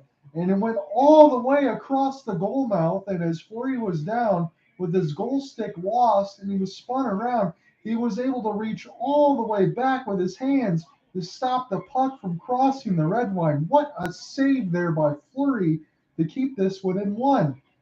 So now the St. Louis Blues are back on their power play. They're 1-for-1. The Minnesota Wild are 2-for-2. Tarasenko plays this for O'Reilly. Back across the goal mouth there a couple times for Perron. Perron tries to bank it in off of Fleury. And now Minnesota will get this one calmly down the ice because it didn't look calmly. There's David Perron got messed up a couple of times. He got hit hard against the left side boards. David Perron really does feel like a member of the St. Louis Blues once again now that he's back after getting picked up by Vegas. He plays very, very well. I love his game. Two-way forward at the best. Stuck all the way out of the zone one more time as the Minnesota Wild will clear this one. This one goes to Peruvic. He's got it now. He's looking for a clean entry as he crosses the red line. A couple of zigzags, and now he jams it in across the blue line. Out comes Marc-Andre Fleury. The Minnesota tried to get this in. It looked like one of the Minnesota players was able to get in the way before it crossed. And now Matt Boldy will hold. 3-on-2 opportunity. Shot stopped there by Eriksson Ek. That was a nice feed there by Matt Boldy. Boldy comes all the way back to stick check this thing. Get this down to the neutral zone. Saad with the entry now. Spun around. Still kept inside the blue line. Right off the line change. St. Louis can reset this one more time to the neutral zone. Now intercepted. Chance for the Wild. Shot gets blocked. Picked back up one more time by St. Louis as that was almost disastrous. Now Buchnevich passed too hard and it eludes his stick and it goes back down through the red line. Kairu get this one back to Saad. Buchnevich now loses it. Picked up by Minnesota and rattled on the kick plate down the ice. So the St. Louis power play got about 10 seconds to work with. This is one last rush here for them. Got about 17-10 left to go in the second period. Saad just plays this one to O'Reilly. Goes back in behind the left faceoff dot. Now working their way behind the net. Saad still trying to hold off the backhand. O'Reilly playing that blue line. Kaprizov comes out of the penalty box right now. O'Reilly all the way back in his own end. The LA Kings on the other game, 3:18 left to go in the first period. They're still up 1-0 on the Edmonton Oilers. Whoever wins that one, like we said through all these series, will take a 3-2 series lead. That's where we are right now. No eliminations tonight. All 2-2 ties. Middleton and Hartman trying to find their way through it. This goes back there to Justin Falk. Falk will get this in deeper there for O'Reilly. O'Reilly trying to do some yeoman's work as he's trying to battle Jared Spurgeon. Spurgeon able to get away through this. Nicoletti is one of the other guys back there for St. Louis. He comes in off the stick check.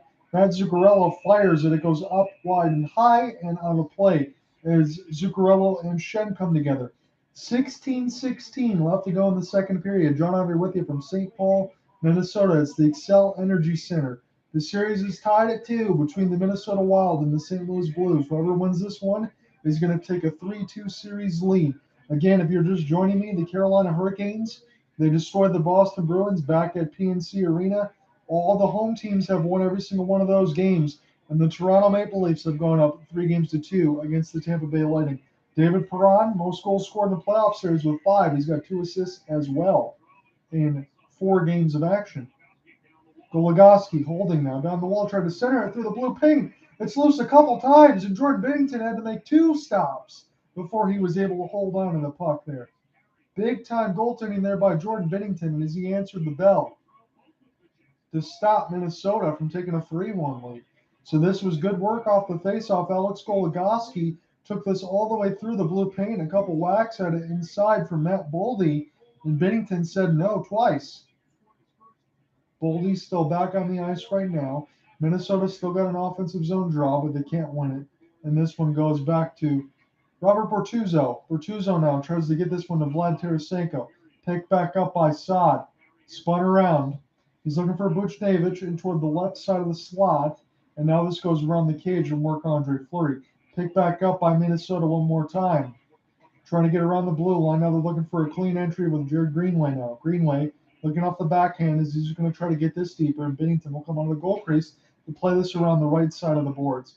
Picked up one more time by Minnesota defense in the neutral zone. And then we'll get this down where Justin Falk will get started one more time. He's working his way toward the left side of the ice. He gets us across the red line, fires this one in there, and see if we can get in there first here for the St. Louis Blues. Barbachev trying to join in there. Tarasenko also trying to get in there as well. But this goes into the neutral zone. Into the skates of Peruvic, and now Peruvic will get it across to his defensive partner. This gets in toward the neutral zone and fluttered in, where this finds the Minnesota Wild. Hit there big time is Yost. Picked up there by Minnesota. Still across the red line.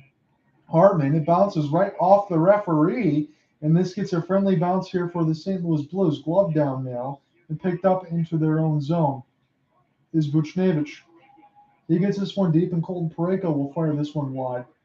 Marc-Andre Fleury was able to stop it around the goal cage. We're going to start this one more time with Greenway. Foligno will play this ahead as well, and this goes back to St. Louis one more time with Bertuzzo. Kairu's all the way back in the defensive end as well. He's open on the right wing if they want it there. This goes to Perron. Kairu trying to hold off the backhand. He gets knocked away there from a couple of Minnesota Wild players and sticks. And Kairu comes all the way back one more time with the help of Ryan O'Reilly. Kairu now trying to go all the way up on the forecheck. He's been all over the ice right now. Clean zone entry there by the Minnesota Wild. Foligno, nice back pass. Try to get picked up there by Greenway. And Robert Thomas has to fight through the body of Delorier. Thomas still with this thing now as Foligno can't separate him from the puck. Kairu also joining in his own defensive end. Tried to get picked up there by Nicola. Picked up there off, used the body. Foligno got cross-checked hard. No call. St. Louis now, 3-on-2 developing. If they can take their time with this.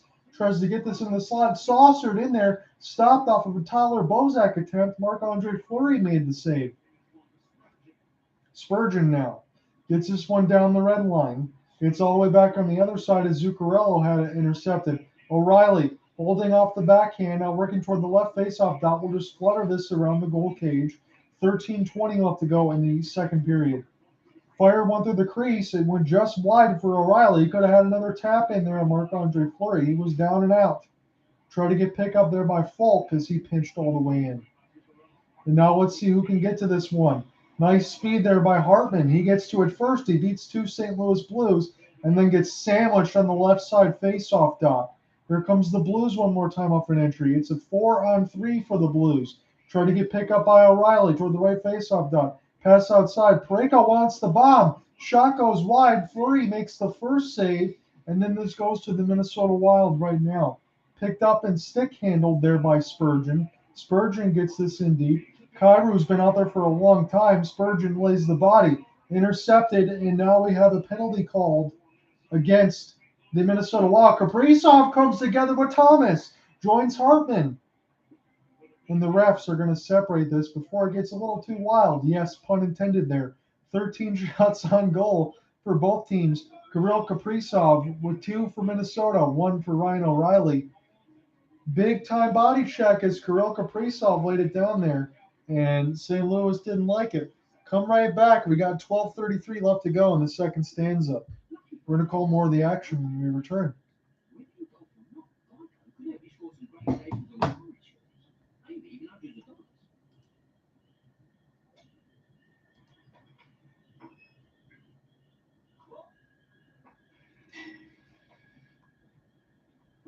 Let's look one more time. It is still the LA Kings with a 1-0 lead. We got about 10 seconds left to go before that one hits the first intermission. So by the time we get to the second intermission on this, I should be able to come back to the Kings and Edmonton game and give you a little bit of live updates as we go along. If my Xfinity stream freezes here, then we will have to resort to maybe waiting of 10 or 15 seconds of game time before it picks back up.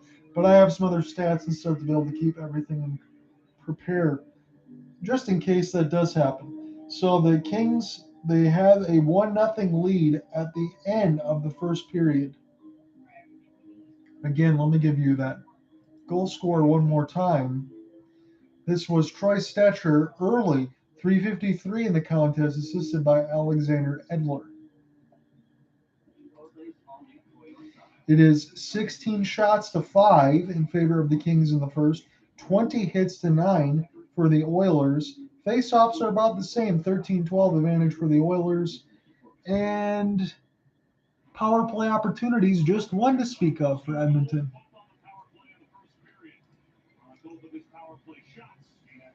We're going to get back into our game right now. It's Kirill Kaprizov, 2 goals, 2 shots, 1 hit. He just laid the body. It is some game 5s tomorrow between the Penguins and the Rangers. Penguins have a chance to eliminate the Rangers. Shesterkin has not been shot since their triple overtime game. So 12:33 left to go in the second stanza. Minnesota still holding on to a 2-1 lead. It's been Ryan O'Reilly with the first goal on the power play and Kirill Kaprizov with 2 more on the power play to make it a 2-1 game. Binnington plays this one around the goal crease, but he can't get it out. Justin Falk has to be on his P's and Q's now. This gets intercepted there by Minnesota, and they're going to push this one in deeper toward the left faceoff dot is Matt Boldy. Boldy holding. He gets it in toward the right defenseman. As this goes back, they exchange to Matt Dumba, and the wrist shot was sawn all the way. No screen. Binnington will calmly just glove this one and elect to take a defensive zone draw with 12:28 left to go in the second period. So Carolina won 5-1, and the Toronto Maple Leafs won 4-3 to both take 3-2 series leads. And I really wholeheartedly believe that was one that the Toronto Maple Leafs had to have. This could be one that's destined for 7. That's what Steve Dangle said in his podcast there. If you watch any of that stuff there with Leafs fan reaction, he's always good for that. He said he had a vision that the series would go 7. And right now, at least the Maple Leafs, if they don't finish it out on Thursday, they're going to be afforded a Game 7 opportunity on Saturday when it returns to Scotiabank. But they'll see if they can finish it off on Thursday. Dumped in by the Blues now. 14 shots to 13 still favor the Minnesota Wild, but they're enjoying a 2-1 scoreline advantage. Blues now will reset this one more time as Parayko will fire this one down. This eludes Shen, but it finds Marc-Andre Fleury now. He's going to play this to his defensive partner, and they're going to slide this one across as Dumba and Spurgeon will play catch. Dumba loses it across the red line side. Big time body check laid before the line changes had happened between Minnesota and St. Louis. We're going to try this one more time. Cal Rosen gets hit by Foligno. Now on the other side, St. Louis keeps us deep inside the Minnesota defense. And behind the cage there of Marc-Andre Fleury. The Flower holding on to the left post right now as the puck goes up and on a play. With 11:04 left to go here in the second period. John out here with you from St. Paul, Minnesota. It's at the Xcel Energy Center. This is Game 5 between the Minnesota Wild and the St. Louis Blues. The Minnesota Wild had home ice advantage because they were the 2 seed in the Central to the St. Louis Blues 3 seed. And it's been just a pair of wins on both sides as both teams had won a game on the road and both teams won a game at home. Jordan Kyrou looking on. Going to go ahead and get set for the draw here with Robert Thomas. Thomas loses it, and this goes to Hartman. Hartman tries to get this deep to Foligno. They can't get out of the zone there, and Kirill Kaprizov will get this one down the ice. Held there, Foligno. Back there, Eric Sinek. Shot gets blocked. Eric Sinek now waiting for the screen as he's behind the cage of Jordan Binnington. He's still behind that same area, waiting for the puck to come back in there. He's providing a really good screen if they can get that shot toward the right side of the post. But the Blues now are able to emerge with this. Saad will stay on side. Spin there, gets cross-checked hard. Minnesota might have something here as Joel Eriksson working toward the left faceoff dot. Slot shot pass. It goes wide. It's loose. It's down. Binnington doesn't know where it is. And now a couple whacks at it and it goes to behind the cage. Picked back up by Spurgeon. And now it goes up, but it doesn't go through. Minnesota now, 2-on-2, trying to defend. The wrist shot gets stopped there by Marc-Andre Fleury. Picked back up by Pareko. Pareko now tries to get this one, but Minnesota is able to chip this one and dump it down the ice. Minnesota, Letty is the first one to get to it as he fought off the Laurier. Justin Falk also got hit as well. Bennington finds Letty now toward the right face of that. Letty gets destroyed behind the boards with a blistering hit. Pacheco now will play this one off the kick plate. It's kept alive inside the blue paint. Put out in front of the goal mouth. Pacheco is not going to be the first one to get to this one more time. Still at the blue line. Now toward the left face-off dot. Shot handcuffs Marc-Andre Fleury, but it goes up and out of play after he makes the save. 9:23 left to go in the second period. Nick Leddy got absolutely punished on the right side boards as we go to a commercial break. 9:23 left in the second. Minnesota still up 2-1.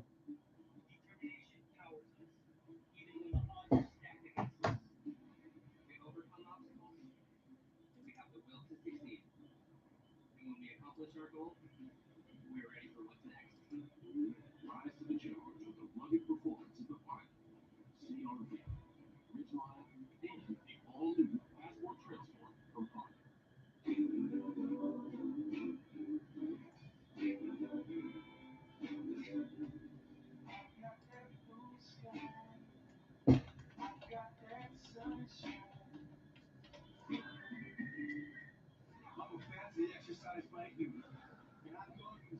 So as we're under commercial break right now, I figured I would update you. So right now it is the Phoenix Suns with a 49-46 lead. They are at home. Dallas won both games at home. Phoenix won both games at home. Luka Doncic, 18 minutes of action, 7 of 16 shooting. Has got 18 points. He is a -4. Let's see anyone else who are scoring later. Is really not much to speak of here. On the other side, for the Phoenix Suns, Chris Paul just 2 of 4 shots in 18 minutes of action with 4 points. Devin Booker has 16 on 7 of 11 shooting, +8. Devin Booker has been the best player on the floor right now. Cam Johnson, 6 points, +9. Miami got a gigantic win over the Philadelphia 76ers, 120-85, to take a 3-2 series lead in the Eastern Conference semifinal.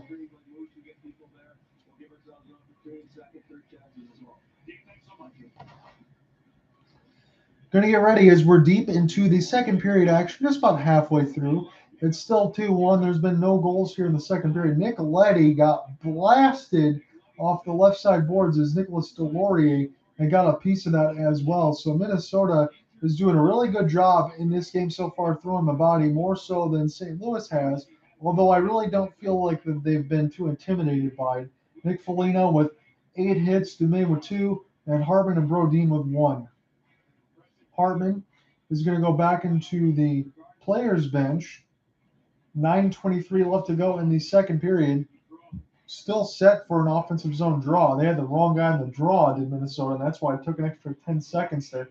Shen gets this one as Ryan O'Reilly got it clean, but now Minnesota will try to get this out of their neutral zone. Holding off the backhand is Minnesota trying to find Hartman with Fiala off of that pass, and he couldn't do it.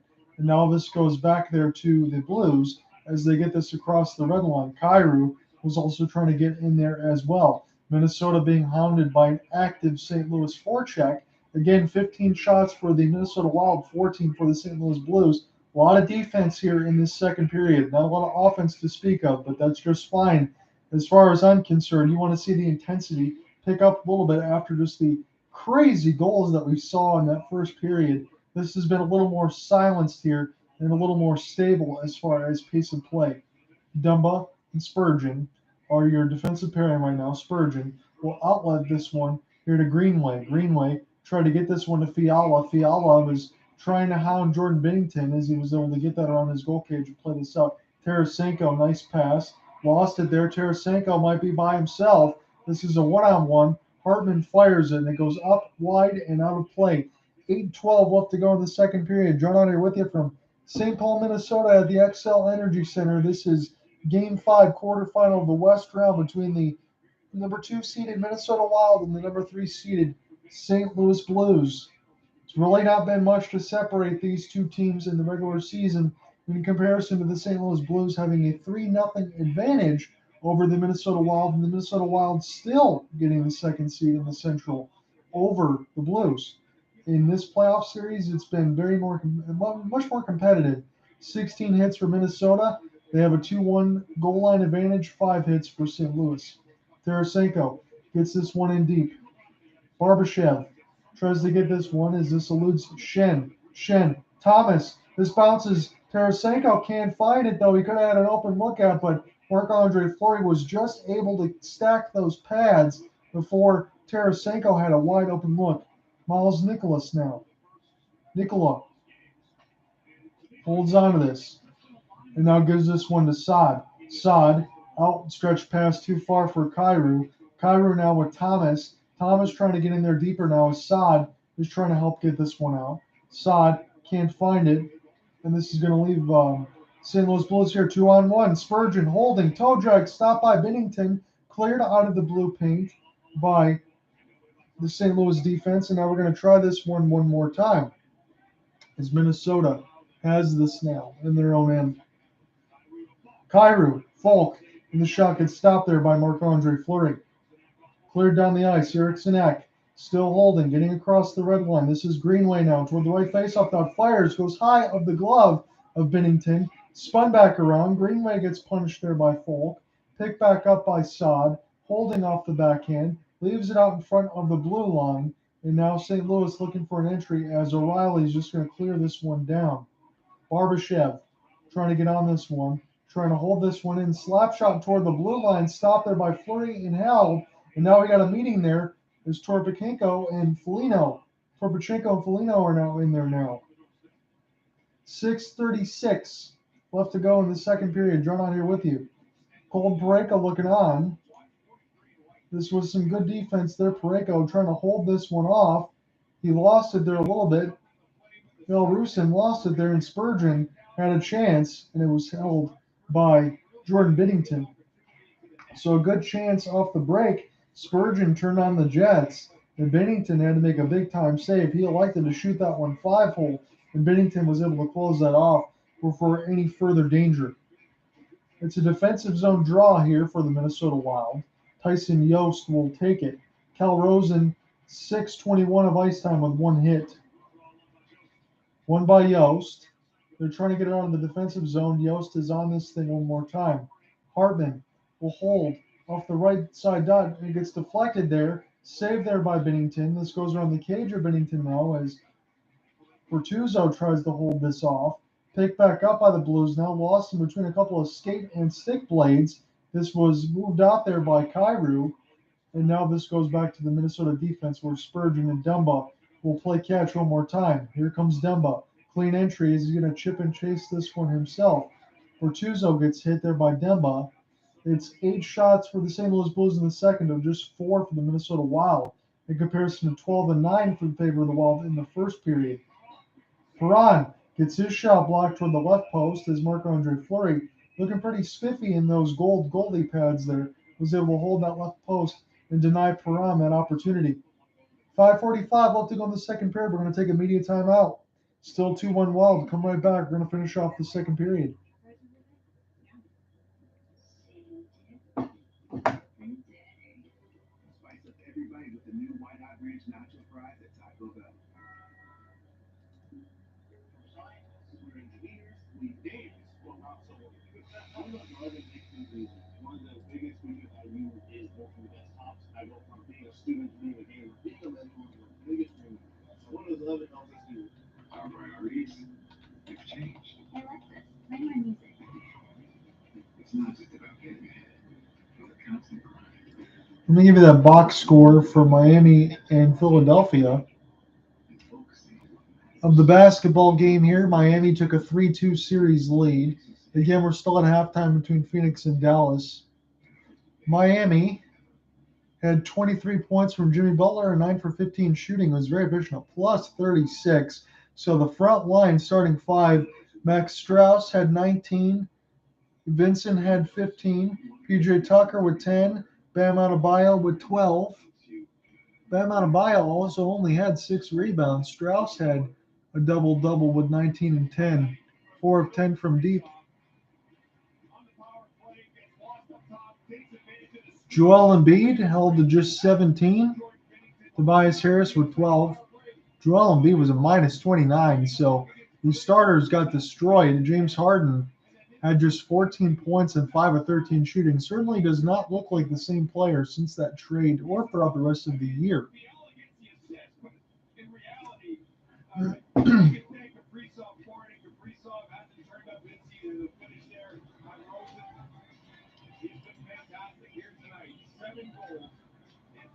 So we're deep into the second period action now. It's officially 5:45 left to go. No goals here in the second period to speak of, although it's still a 2-1 lead for the Minnesota Wild. Ryan O'Reilly will get this draw. It's one clean in between the skate blades. Slap shot blocked there by Colton Parayko. That's a heavy one. I imagine that one hurts. Tried to play this one off the goal cage of Fleury, but now it's on the left faceoff dot. Matt Zuccarello also trying to join in for the Wild to get this one out. Now it finds its way into the neutral zone with Justin Folk, number no Torrey Krug in this game here for the St. Louis Blues. Jordan Binnington gets this one back to Folk, and now Nick Leddy on the first line defense because Krug is not there anymore. Ryan O'Reilly, at least for a few games for the time being. Boldy now. Nice clean entry there. Holding off the toe drag. Left faceoff dot tries to play it off the cage of Binnington. It goes just wide. Boldy gets taken a seat on the heavily padded wallet, and now this goes back into the neutral zone.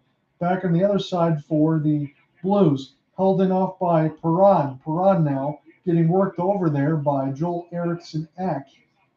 Kept inside the blue line. Leddy with a blast. It goes to the left of the paint there of Marc-Andre Fleury as he made the first save. Still toward that left face-off dot. Shot goes wide of Fleury on the right side.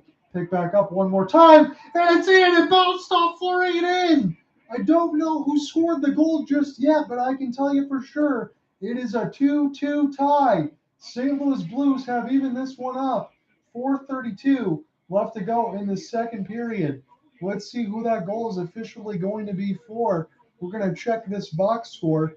Brandon Saad also looking on right now. 4:32 left. So St. Louis had some really good entry there. They kept it alive for a while toward the left side faceoff dot, and when they threw it in toward the right, it got tipped in, and I think it was Thomas who got a piece, and then Brandon Saad, as Thomas just fired it at the net, Brandon Saad just found it in through the couple of skate blades and put it in the net. So St. Louis has knotted this one at 2 with 4:25 left to go in the second period. It's the first goal of the playoffs here for Brandon Saad. This game's knotted at 2. Picked up by Minnesota one more time. We got our first goal of the second period, I should say now, as we're sitting at 2. Eriksson Ek wins the hybrid icing here and then upsets some of the Pavel Buchnevich on the other side and Barbashev for St. Louis, but it's going to be an offensive zone draw here for the Wild with 4:13 left to go in the second period. So it's going to be Brandon Saad's goal from Jordan Kyrou and Robert Thomas as it stands right now of 15:28 left to go in the second period. So this has been a contest in this game and a series of back and forth, and not much has changed right now on both sides, and that is going to keep a broadcaster here very happy. But again, if they go through a triple overtime, I will be here through the whole entire way. I'll just hopefully try to do a better job of managing my energy. But boy, it's really hot outside right now in Metro Detroit. So I got the window open and all the other fans there, everything else going. So hopefully everything else is fine on the other side as far as the call. Spurgeon gets this one now as the Blues won the draw, but the Wild got there first. Kept it inside the blue line side. Fiala holds this all the way in. Hartman trying to join in there. This is still Spurgeon now. Kept in toward the blue line side of things, and it goes up and out of play with 3:55 left to go in the second period. Brandon Saad's got his first of the playoffs. He's given the St. Louis Blues a 2-2 tie now after Kirill Kaprizov scored the first two. It was O'Reilly, Kaprizov twice, and Brandon Saad. And those are your goal scorers right now as we're sitting 3:55 left in the second stanza. When the Edmonton Oilers and Los Angeles Kings get back underway, I will give you a scoring update. We'll get a live look, especially into the intermission part of it. Stars and Flames on ESPN tomorrow. That's going to be 9:30. So I'm going to try to ask to see if I can join in on the call. If Cooper Hopkins is going to be doing one, I will have one of those for tomorrow. But if not, I will officially be back on the call for Game 6 between the Oilers and the Kings. The Blues have 9 players with 20 or more goals. So that's most in the NHL. That is goal scoring on every part of it for the St. Louis Blues. And that's what you would expect from the first in the 2019 Cup winners. Good balanced production. They've been there and done that before. Kaprizov, Eric Sinek joins in there together with Ryan O'Reilly and Justin Folk. They're trying to keep Jordan Binnington shielded off of the players that came together there. 3:23 left to go in the second period. Kaprizov got hit there a little bit by Schenn. He got upended. And the stick, or I should say the skate blade of Kaprizov, luckily Braden Schenn had his head turned there, because if he did not, and the stick and the skate blade was a little higher, that could have done some nasty damage there to Schenn, but he's no worse for wear. And Kaprizov, they're trying to punish him a little bit because he's just absolute magic when he has the puck. 12:31 of ice time for Braden Schenn, 4 hits and a block shot. Defensive zone draw, won there by the St. Louis Blues, and Robert Bortuzzo will get this down the ice. It's held in there by the Wild, though. They're going to try this one more time with Jordan Binnington. Binnington can't play this one clean as Joel Eriksson intercepts. Foligno now on this one. Bertuzzo gets hit hard one more time. And now the St. Louis Blues will finally get this one in the neutral zone. Brandon Saad, your goal scorer from the second period, holds toward the right face-off dot. Brody and Pareko with a slap shot. Goes just wide. And now Hartman with Foligno holding from the left side. He gets hit hard. On the other side, the Blues trying to get out of this one. They can. A couple of good stick outlets for Minnesota to try to hold that one away, as Tyson Yost was able to knock that one away. Sorry, a bug just flew in my face here with the window open. So Tyson Yost gets this one down, picked up there by Minnesota. It goes just wide as Spurgeon was trying to get the Jets on one more time, and now St. Louis can get this one down. Kyrou holding, toe drag, the 5-hole held by Marc-Andre Fleury. The Flower makes the stop. 2:18 left to go in the second period. Tied at 2. Jordan Kyrou's got some nice jets. Mikula and Foligno collided there. Saad also collided as well. He got face washed there to Mikula, and no call as Foligno was able to get away with some of that. But if you're not cheating, you're not trying at this point. And Foligno also had his stick in the air, kind of like this, to try to just combat a little bit, but he didn't swing it. And if you do that, that's going to be a big-time misconduct. I can tell you that for sure. So this is going to be an offensive zone draw here. Barbashev didn't get it clean. This goes to Spurgeon. Spurgeon gets this now to Dumba. Dumba holding. Hits this off the kick plate now. One more time, Joel Eriksson will chase this one, and Jordan Binnington's going to take no chances. He's going to cover it up before Delorier gets right in his face. 2:05 left to go in the second period. So disciplines really has been good on both sides. Despite the first period power play attempts, which you've seen 3 goals converted, there hasn't been much to speak of in the second period. Both teams doing a really good job as they're going to look at Freddie Gaudreau on the other side of staying out of the box and playing their game and playing a good physical defensive contest. We've seen a lot of that here in the second period, and I would imagine we're going to see much more of the same. Boldy able to shield off the man for Spurgeon as he can go in there with Eriksson. Boldy now playing this in behind the right face-off dot. Boldy still has it, plays it to Eriksson. One more time, Kevin Fiala has his shot gloved there by Jordan Binnington.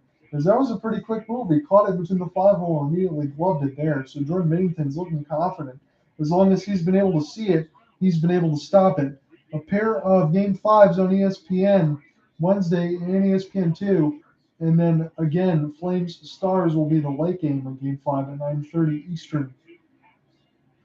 So these Game 5s, again, with all these series at 2-2, it's going to be fun. Everything is just all coming down to Game 6 as far as if it's still going to continue or who's going to take advantage. So the LA Kings, as is just underway in the second period, still holding on to a 1-0 lead against the Edmonton Oilers, are at home at Rogers Place. Whoever wins that one takes a 3-2 series lead. Boldy tries to get off the chase as this gets hit one more time. Buchnevich will now play this one. Goes back in there as Rosen gets this one in deep. Flower has to come back out of his goal crease and play this one. They're going to get some changes there for the forwards there for the Minnesota Wild as this gets inside the red line. Boudreau gets hit off the puck, and Jordan Binnington will go all the way back up his goal cage to play this one. Now Parayko to Shen. Shen bullet pass. Nice eluded movement there by Kyrou to get that one down the ice as we're headed in the last minute of the second period. Here comes Kirill Kaprizov. Turns on the Jets. Gets a pass back in there. One-timer.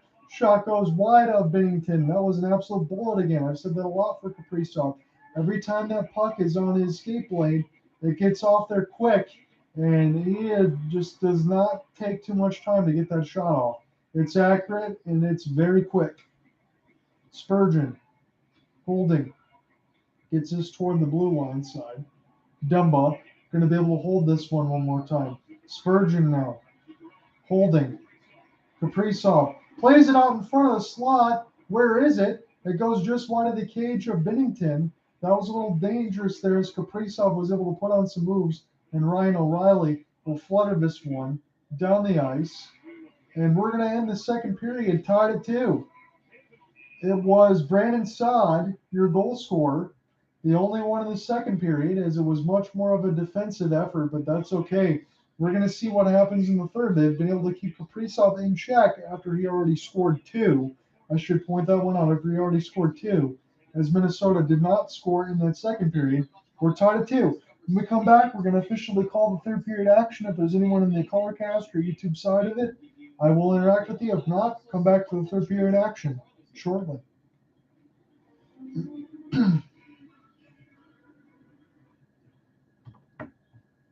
Things are correct. Well, Liberty Mutual, customizing your car insurance. So you only pay for what you need. If anyone objects to this marriage, speak now, forever hold your peace. No, Evan, no, not today. Only pay for what you need. This is Nhl's cheat sheet. Since this is in the intermission, I'm going to flip over to the Kings and Oilers, just in case we get any goals or anything else to speak of at that point.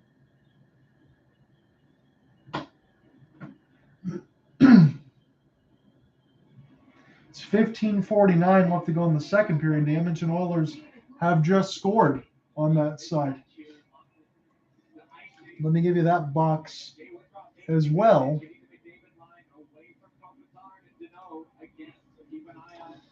So whoever wins this game is going to take a 3-2 series lead as well. This was Zach Cassian from Connor McDavid and Brett Kulak at the 2:32 mark of the second period. So early goals in the first period for the Kings and an early goal in the second period for the Oilers.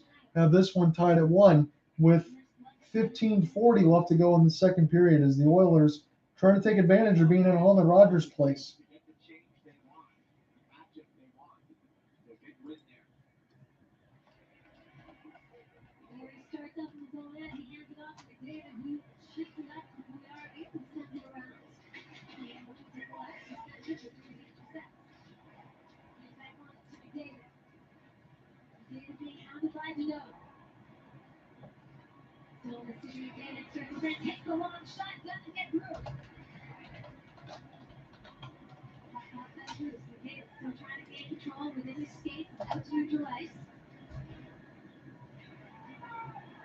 So we're at an intermission right now between the Wild and Blues. It is 2-2. It was Ryan O'Reilly in the power play in the first period from Shen and Scott Perunovich. And then Kirill Kaprizov had a pair of goals on the power play from Kevin Fiala and Spurgeon and Zuccarello and Fiala.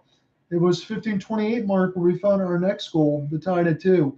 It was Brandon Saad from Jordan Kyrou and Robert Thomas. Again, Kyrou kind of just threw it right in front of the blue paint of Marc-Andre Fleury. Saad was right on the doorstep in between a couple Minnesota Wild and was able to tip that one past Fleury, and not the game at 2. And that's where we are right now after 2 periods.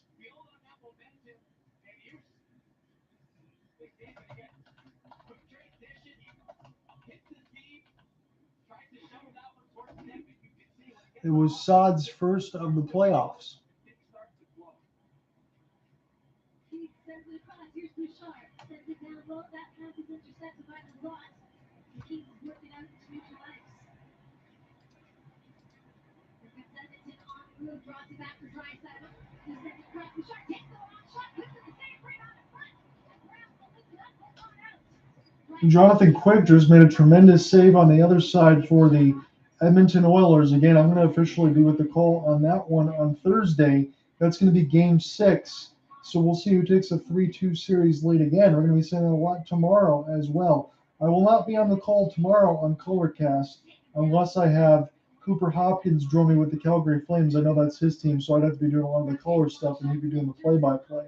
But if that happens, I will be on there as well to be able to give you some Flames and Stars updates. That's been a really good series as well. All of the parity that we've seen on all of these teams has been tremendous. This Stanley Cup playoffs so far have been everything that you could ask for. I guess the big surprise for me, and again, that's doing all these capsules and all that too, it is the Pittsburgh Penguins. I will say that, not in the sense of beating the Rangers. That's not the surprise of it, but the fact that you have Chris Letang and Evgeny Malkin being free agents at the end of the season. You look at that with Sidney Crosby, and you have a lot of veteran leadership in that locker room, of course. But it's like The Undertaker. It's the last ride as far as everything here. It's 16 straight years for the Pittsburgh Penguins in the postseason. They were 3-13 before the series even started in their postseason games. They wanted to turn things around. They have a chance to do so. And if it's a chance for me, no disrespect to Florida Panthers fans, but just like I said with Tom Brady and Peyton Manning on the football side of things a long time ago, I would say the same for the other side for the Pittsburgh Penguins and the Washington Capitals. If you get a chance to see the Crosby-Ovechkin matchup, my eyes are always glued to the TV on that side of thing. But that's just me. Again, the Florida Panthers with a big-time win. Andrew Burnett pulled the goalie with about 5 minutes left just the other day, able to tie that one up and then take the lead late and win the one in overtime. So very good win there for Florida. The series is not yet over, but that was one of those games that Andrew Burnett had said, look, I want my team to try to head and take some advantage in this series. We haven't seen much of that right now. Well, you saw that in Game 4, finally.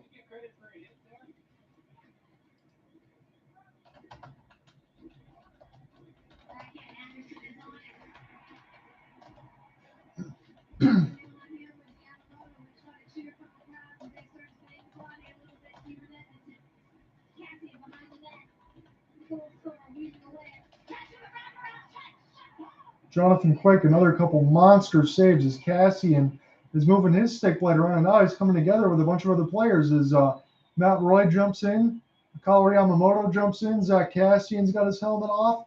There's a lot going on toward the right side of Jonathan Quick right now as Jonathan Quick was standing on his head within the last 30 seconds to keep it tied at 1.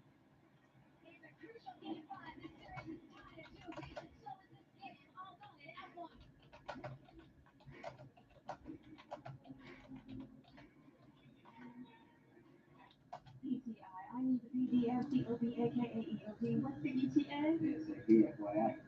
Okay. H-E-E Gordon. H-E-E-D-Y. Oh, look at this Jeff. It's Jeff. That's W-O-W. R-O-T-F-L. You see my IM? Yeah, that. What? 2 months away. We don't need any more. But we can all use more ways to save. Yes, YOLO! First, we gotta come up with more ways to save. That's a wish.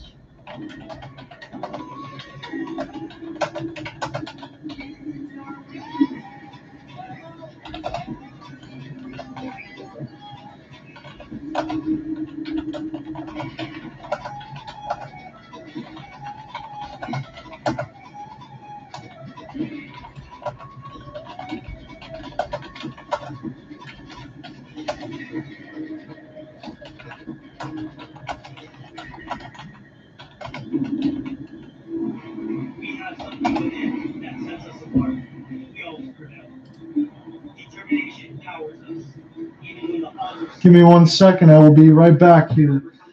Again, I'm giving you live updates for the Los Angeles Kings and the Edmonton Oilers right now. The game is tied at 1. I'm still waiting on the intermission.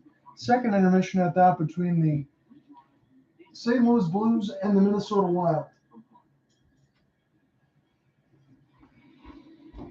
We've got a game 5 here. Tomorrow there's more of them on ESPN and ESPN2. Penguins taking on New York. Penguins with a chance to close out that series. Final game 5. Caps and Panthers, Stars and Flames. Don and I will be Calgary to call that. And Thursday on TNT, we will do the Canes and Beavs. Carolina leading that series 3-2. A chance to end it. Leah, you notice some of that line shuffling from the Oilers. You're absolutely right. They put Louis Harvey back up on that top line with Commander Kane and McDavid removing Yamamoto. They've also shuffled Warren Fogle and Ryan McLeod. Ryan McLeod dropping back to that fourth line and Fogle moving up to play with Draisaitl. So shuffling the deck, as they say. Wasn't it Jay Woodcroft saying the deck chairs? He was saying the deck chairs. I don't know what kind of patio he has in his place, but apparently it's a large one with a bunch of chairs. I always thought it was a deck of cards, but you're shuffling chairs. To each their own, as they say. Who are we to argue with coach? Up top, there's the long shot by Kulak. Doesn't get through the layers in front. The Kings are looking to connect with Kane. So we already on it. He reverses. Here's McDavid at the side of the net. Out front, Kane. He's there for a secondary shot from high. And Tyson Berry with kitchen way in. This is domination station from McDavid right now. He's just taking over this game. And whenever he gets the puck on his stick, it's a danger zone for the Kings. Especially behind the net. You see the cycle there. And as soon as he gets a little bit of room, you see Lazat fall down.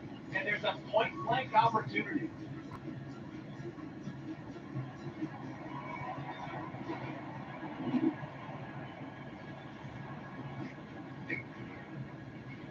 Second period action here. LA Kings, Edmonton Oilers tied at 1 with the series, tied at 2 in this crucial game 5. We welcome those who are joining us now. Connor McDavid has taken over this game. Zach Kassian, a huge part of this as well, is very noticeable in terms of gaining the energy for this Oilers team, but McDavid is dominating. But he keeps left from the point, just blocked. Well, Grunstrom collects for the Kings, and here comes Snow. Back to Grunstrom. Grunstrom trying to lead lane, sets it across the board, tight connects. And here comes McDavid once again. McDavid with speed, he drops it back. Now right in front of Quick, and Quick with the save. That was an excellent stick save there by Quick. I just saw McDavid was in all alone. Oh.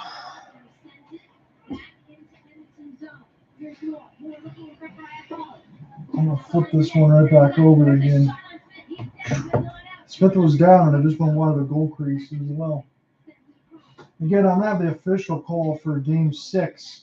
I'm going to flip back over here for the Wild and Blues.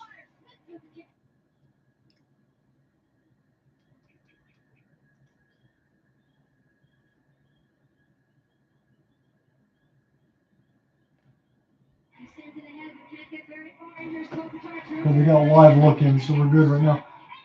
Kempe just scored. Adrian Kempe has given the Los Angeles Kings a 2-1 lead. So part of that AAA battery line with Alex Iafallo, Anze Kopitar, and Adrian Kempe, they score. They get a turnover on the Edmonton Oilers.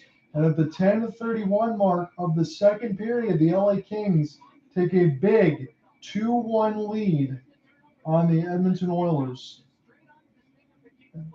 Kempe played it right in between his legs, and then he dropped it from Kopitar. Kempe, what a wrist shot that was, and the 5-hole was open, and Smith gave up the goal. Man.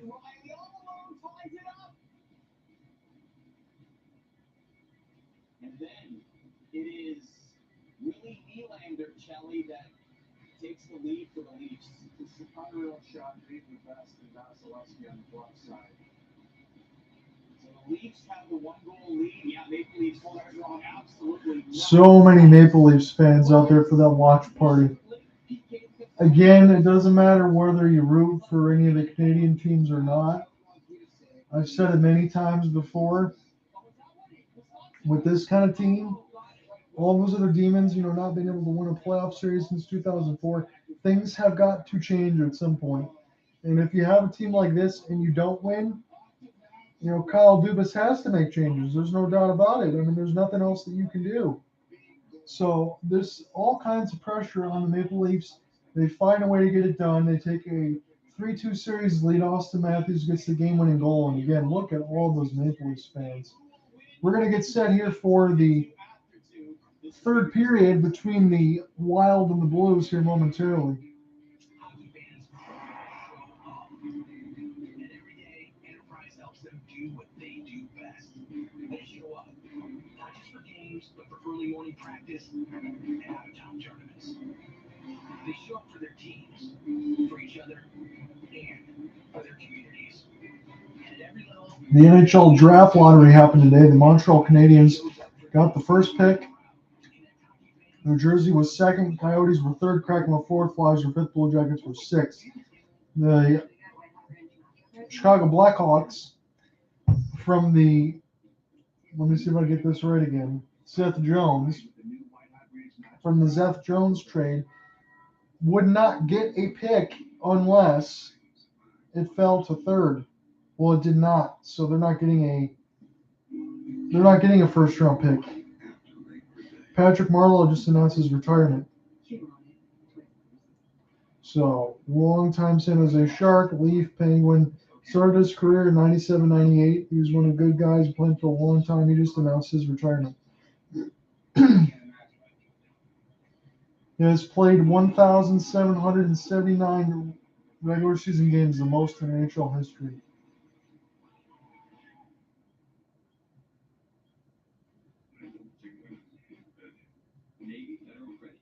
Again, the Heat beat the Sixers 120-85 in Game 5, and now they have a 3-2 lead.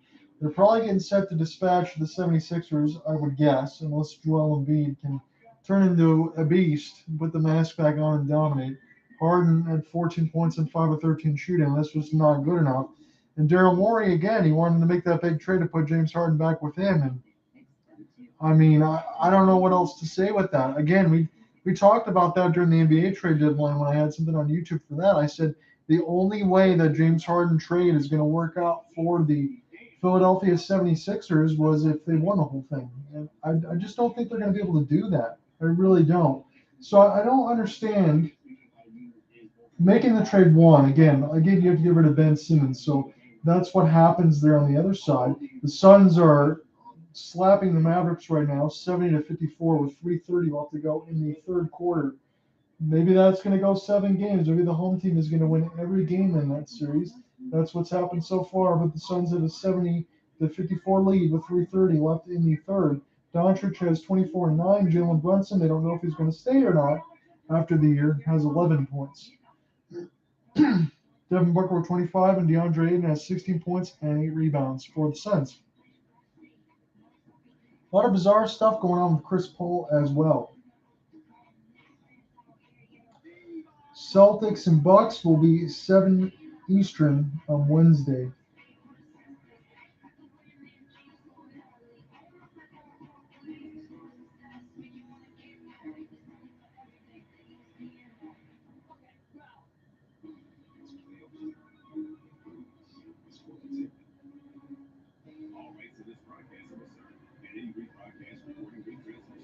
That's funny. The Tigers, when they won the first game 6-0, was the most runs they've scored since April 23rd. Oh, the pain.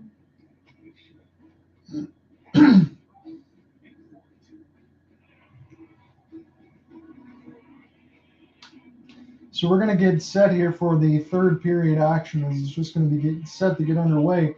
It is a 2-2 tie after 2.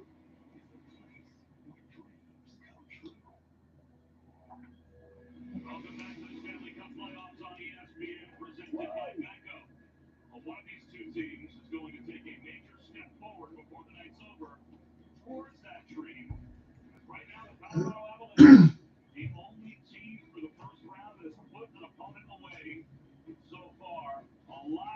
So they're showing officially on the ESPN side the winner of the Blues and Wild. They're going to be taking on the Colorado Avalanche when it's all said and done. This Colorado is the only team right now sitting home and able to rest up. Everybody else is still under action as the Avalanche completed the sweep of the Nashville Predators. Again, that was probably one series that was a little bit too one-sided as far as everything else is going on. So the action is now officially underway. Faceoff was won in the neutral zone by the Minnesota Wild. We're going to start this one more time. This time in the third period. It is 19:51 left to go in the third as we get a stoppage. Winner of Game 5 in a best-of-7 series, when tied 2-2, goes on to win the series 79% of the time in NHL playoff history. So if that doesn't bode to say that this is a big-time game for both of these teams, and I don't know what else would at this point. But we have a long way to go to see whether or not this plays out, whether or not there's going to be overtime. Shot goes right through the goal mouth there. First stop by Fleury as Kyrou had a chance at it. And now Kaprizov holding up the backhand. He lets it go. And it gets stopped there by Binnington. He was being held off there by Falk, but he was still strong enough to be able to get a backhand on that Binnington had to be able to make a save on. So all I can say, and I'm trying not to drool here, and I'm just being honest with you, all I can say is wow when I watch Kaprizov play, because there's just too many things I see in his offensive game that really shows me why the guy had over 100 points this season. He's just electric with the puck. He's got the speed and he's got the stick handle. And he's just a really good player. And for Bill Guerin, I think it's just the easiest decision in the world. Okay, we got to free up some money here between Parise and Suter. Make sure that this guy is signed. Dumba now picks this back up to the faceoff wing. Spurgeon gets this one in deep. Greenway trying to get into it as well, but St. Louis emerges with it with Nicoletti. Letty turning on the Jets, tries to get this one into David Perron, and Perron's going to flutter this one and toward the left faceoff dot. Perron finds it now. It goes around the goal cage of Marc-Andre Fleury. St. Louis trying to stop this before it goes out. And now on the other side, it gets picked up by Minnesota. Taken down. We'll see if there's going to be a penalty called. I would imagine there would be, or maybe not, if the Zebras are feeling kind on both sides. But either way, it is the St. Louis Blues in off of the forecheck. Blues down front, scores! Vladimir Tarasenko! What a pass, and that's why you play through it. I think this was Robert Thomas that threw it right on front to Tarasenko, and all Tarasenko had to do, in all honesty, was just lift that one. He had time in the slot to be able to pick time, aim, and set up shot, and Vlad Tarasenko, big-time goal scorer. And again, I make mention of this like I have to. He could have been belonging to the Seattle Kraken. What a pass there from Thomas. This is Buchnevich. Finds it through Middleton. Buchnevich finds it through Middleton and Greenway. And Tarasenko has so much time to lift and separate that puck past a helpless Marc-Andre Fleury. And now it's 3-2 St. Louis. 18:45 left to go in the third. That was a great play there by Buchnevich. There is no other word around it. 37th playoff goal for Tarasenko. Wow, he's got that many. Why would you ever expose that guy to the draft? I know the money, I get the salary cap aspect of it, but my God, what would they do without him? I know this team is really, really good. Don't get me wrong, but that just shocks me, 35 goals. So 18:20 left to go in the third period. This gets played back one more time by Parayko. Parayko will fire this one down. It's not going to be icing because it goes off of the stick blade. Jacob Middleton having a tough time trying to get this one out. Still in the slot. Chance for St. Louis one more time. Sticks and everywhere. Stop Minnesota from giving up a goal there. Matt Boldy, the Fiala that goes wide, separated back by Freddie Gaudreau, and they're going to try this one more time. Minnesota now holding in their own end toward the left side, trying to get across the red line. See if there's going to be some changes. St. Louis trying to find this with Buchnevich. He lost it. Boldy, nice move with Fiala. Picked back up on the other side. Hartman trying to join in with John Merrill to keep that across the blue line side. And here comes St. Louis one more time. Barbashev plays this one in the slot. Tarasenko scores! Back-to-back goals for Vlad the Impaler. 4-2 St. Louis. That was a bullet that just beat Marc-Andre Fleury. Back-to-back goals for Vlad Tarasenko, and all of a sudden St. Louis has turned this game all the way into their favor. And just like that, for all of the good that Kirill Kaprizov did, and these fans are stunned, Barbashev gets it on the left wing, leaves it in the slot toward the left faceoff slot for Tarasenko. And what a bar down snipe that was for Vlad. And Craig Berube, all he can do is just take the little kind of thing. That's what he was doing with his lips right there. What can you say? Vlad Tarasenko and Kirill Kaprizov, that was the Superstar Show Open going into these capsules, and both of these guys have two. Tarasenko now has given the Blues a 2-goal lead. Still tons of time left to go, but my goodness, this was just tied going into the period. And Vlad Tarasenko turned it right around. 17 minutes left to go in the third. Picked up now by Parayko.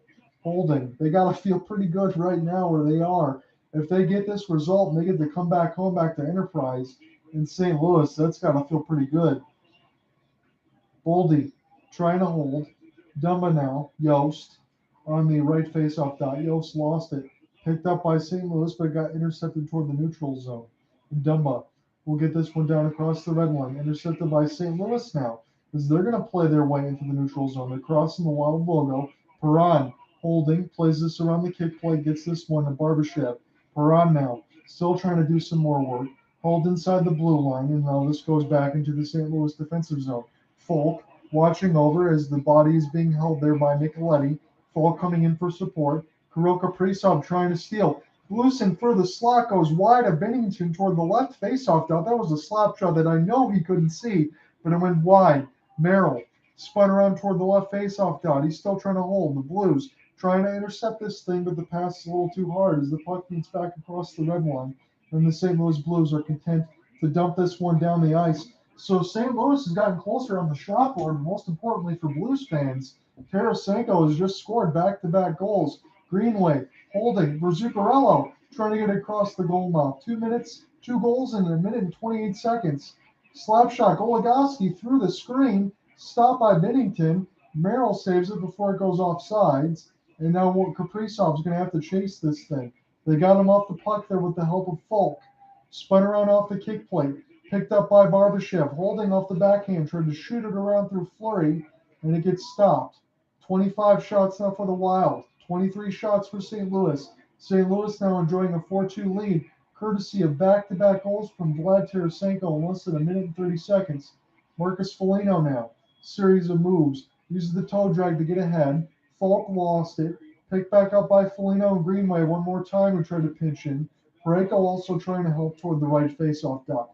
Series of sticks and everything else is stuck in the defensive end of the Blues. Saad able to get this through Kyrou, waiting into the slot. Kyrou spinning now. Holding toward the left face-off dot. Kyrou plays this one back to Saad. Saad flutters this one in toward Marc-Andre Fleury, but it goes wide. Wild trying to get this one out of their own zone right now. They've just given up 2 goals in less than a span of a minute and 30 seconds from Vlad Tarasenko. Saad, Parayko now. Hits this one hard off the kick plate as Buchnevich gets this in deep. Chip and chase now for the Blues. Nice body work there by Tarasenko as he's trying to hold this off. Tries to get this out in front. Tarasenko has it now. He passed that one across. Buchnevich. It was a little too hard, and he had to go all the way and clear this down the zone across the red line. And St. Louis will get this in deeper of the Minnesota end. Minnesota plays this behind the cage of Marc-Andre Fleury. Kevin Fiala open on the left face-off dot if they want it. Fiala now working his way toward the open right wing. As the Hartman pass goes a little too far, and up and out of play. 13:55 left to go in the third period. It was 2-2 going into the third, but Vlad Tarasenko makes it now a 4-2 lead with a pair of goals on a couple of nasty wrist shots that had no chance for Marc-Andre Fleury to make a save. Come right back. We're going to call the mid-third period action when we return.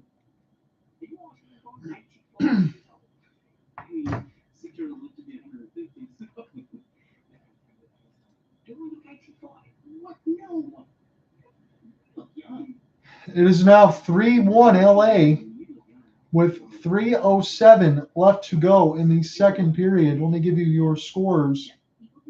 So it was, again, Stetcher from Edler in the first period. It was 1-0 Kings. Then Zach Cassian at the 2:32 mark from Connor McDavid and Brett Kulak.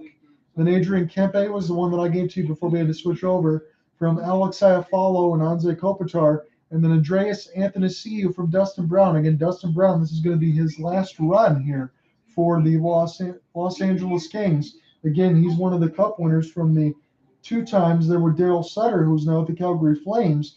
But along with Andrei Kopitar and Jonathan Quick, they're the only ones left back from those cup runs. So it's a 3-1 lead for the LA Kings. The last goal was scored at the 13:34 mark of the second period. And we have 3:07 left in the second in that game, as the Kings are looking to try to go up 3-2 in the series. Introducing the first ever Mazda CX-50. Stanley Cup playoffs on ESPN is presented by Geico. Save even more when you bundle home and car insurance. 2 Tarasenko goals. Dean Evason watches his team fall behind by 2. And how about compare and contrast those? So we're getting close to midnight Eastern. Again, I will have full game coverage and story to follow play-by-play at hopelessportsguide.wordpress.com. I will be back officially with you on Thursday for the call between the Kings and the Oilers. And if we get anything else going on for Wednesday as far as Flames and Stars, if Cooper Hoppin's going to join me on the draw, we will do so.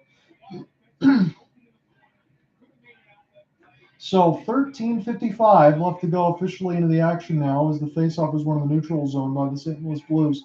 Vlad Tarasenko just scored 2 in less than a minute and 30 seconds apart, gave the St. Louis Blues a 4-2 lead. Absolutely crazy what could have been for the St. Louis Blues, but this team just keeps on keeping on as far as the 2019 first to worst cup winners. Played out in front, gets his couple sticks in front before Marc-Andre Fleury had to make a big time save. A 3-on-3 on the other side for Minnesota. Nice break out there. And now a chance for the Blues. Barbashev cross pass a little too hard there for Buchnevich. Barbashev plays this one around. Slap shot. Parayko. He got all of it there. It stunned Marc-Andre Fleury.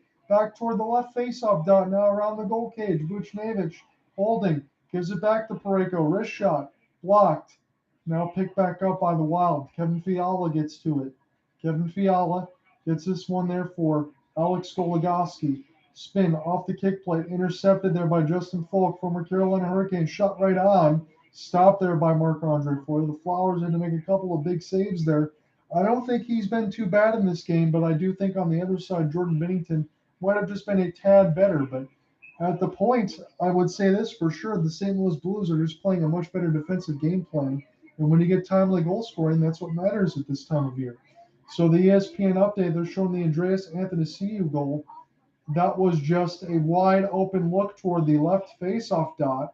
And he had all time and all day to be able to balance his checkbook and shoot that one to give the Kings a 3-1 lead with 1:45 left to go in the second period. 12:39 left to go in our game, unless the result changes here. But the St. Louis Blues are enjoying a 4-2 lead. Face-off 1. Tarasenko holding off of the body. Still working toward the right face-off dot. Tries to pick a pass right through the slot. Intercepted there by the Wild.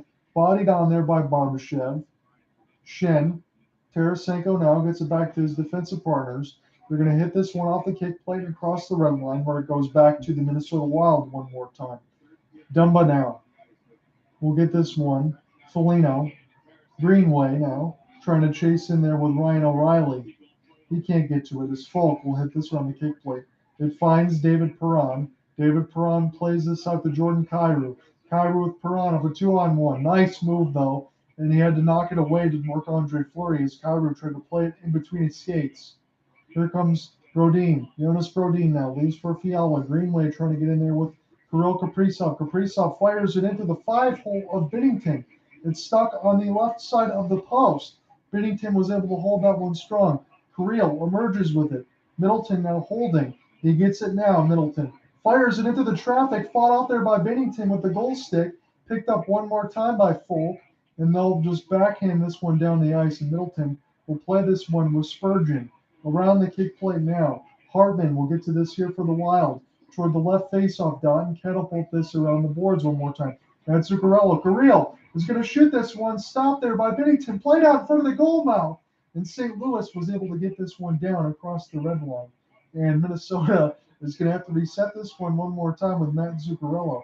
He bounces this one off the kick play. Nice entry there, as this is Matt Zuccarello now. Kirill Kaprizov, Middleton also with a piece of it, and it goes back down the ice. If there's going to be an icing is the question. No, it's waved off. John Merrill.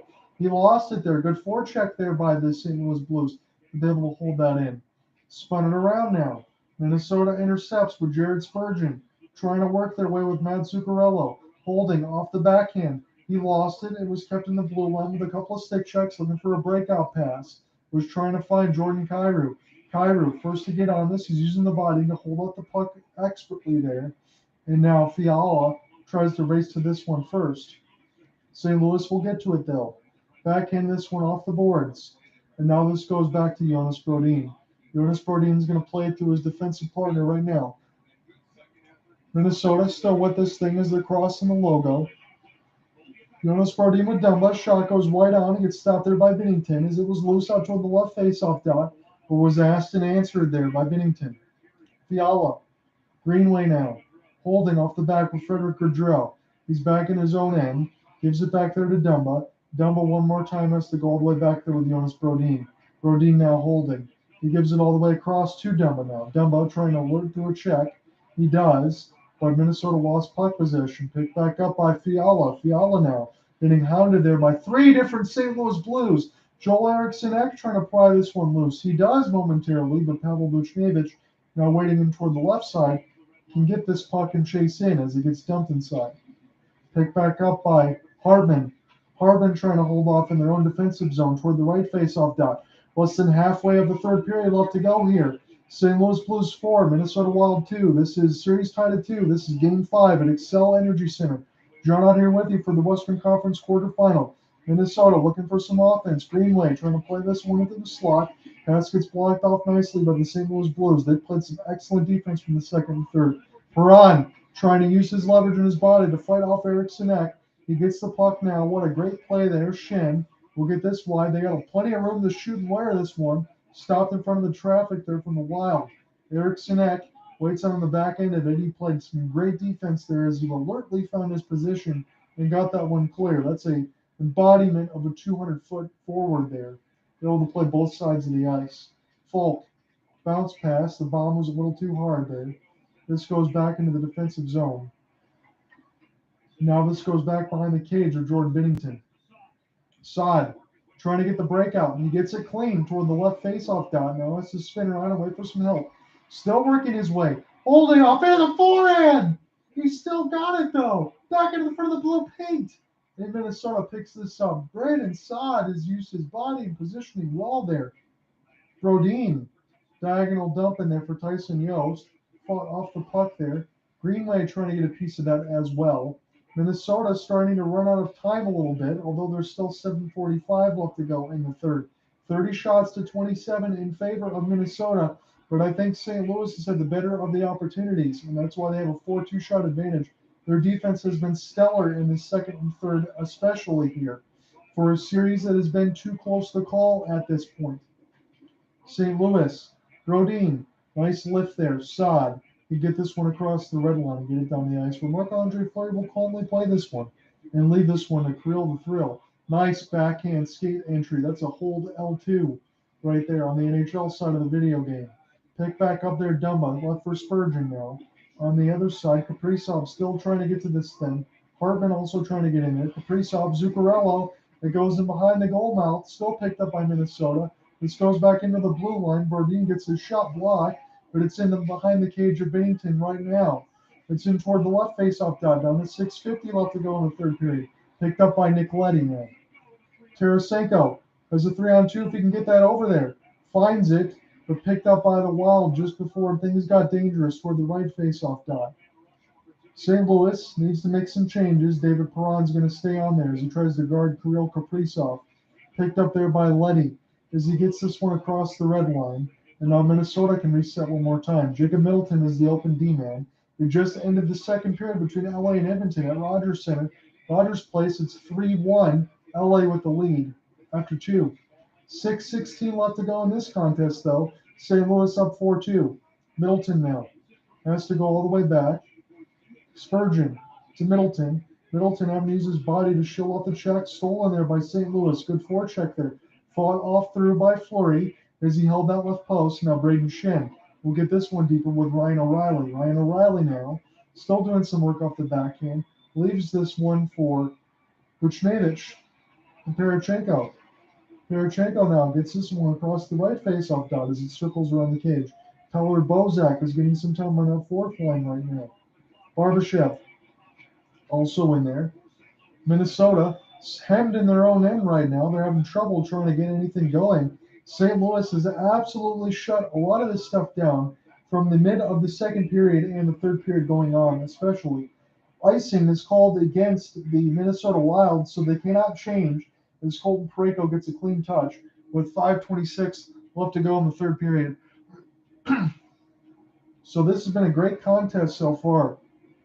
And I've said that a lot of times, and I mean it wholeheartedly. In between this game, this has probably been one of the most entertaining games that I've seen since the opener between Carolina and Boston. And even though I really enjoyed selfishly watching Ovechkin get that win over the Florida Panthers, and I don't hate the Florida Panthers in any regard of the imagination, but I think I do have a soft spot for Ovechkin.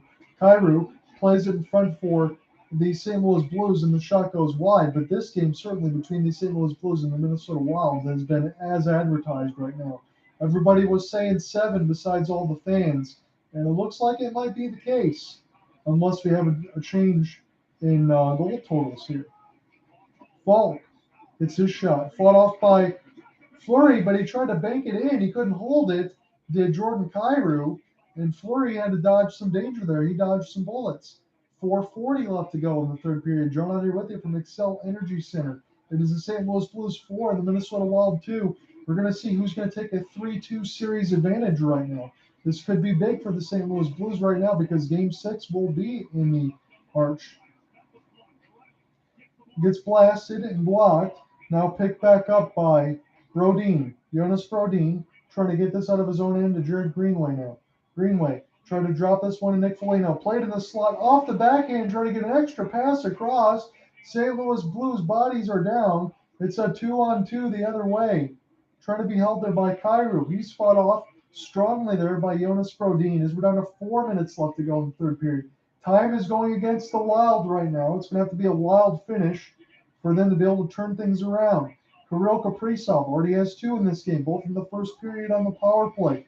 Kaprizov enters this one in deep and now picked back up by St. Louis and intercepted one more time as we're down to 3:45 left to go in the first period. Buchnevich holds this off clean. Extra slot pass. Loose out in front, and the Minnesota defense there with Middleton was there in the right way. That was Hartman saving Marc-Andre Fleury from giving up a goal there for certain. 3-on-2. Disadvantage here. Now joining off the change. Zuccarello drop pass Merrill. Big time wrist shot goes up and out of play though. 3:23 left to go in the third period. Minnesota needs a pair to knot this one. We're going to get immediate timeout. Let's get close to ending the third period action when we come back.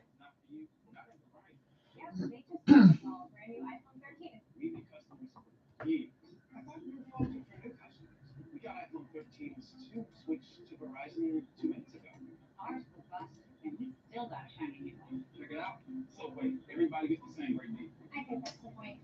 Hey guys, I appreciate it. I know it's not much that I have on this side, but I appreciate anyone listening and going through all this stuff. This is something that I usually do on the Colorcast side of the iPhone. So if you guys have iPhones and you want play-by-play, I'm on there live right now, just in case any of the other stuff for YouTube doesn't sound as good, but momentarily I try to simulcast this on YouTube. So if anybody is enjoying this, I appreciate it. So we're getting close to ending this third period between the Blues and the Wild. It was a pair of goals from Vlad Tarasenko that had given the St. Louis Blues the advantage, and they're going to look to try to close this out. They got to still close out the final 3 minutes, but try to close out the rest of the series in St. Louis on Thursday. I will be back officially with the call for the Oilers and the Kings, and we're going to see who's going to take a 3-2 advantage of that one as well. It's been 2-2 in every single one of these series right now, so nobody's officially getting eliminated in the next couple of days. The only person that's ever really had time off is the Colorado Avalanche. So they're enjoying all this other stuff. Again, whoever wins this series in between the Wild and the Blues will be taking on the Colorado Avalanche. And I will say this, for these two teams that I've watched right now, again, this is my first coverage in between the Wild and the Blues.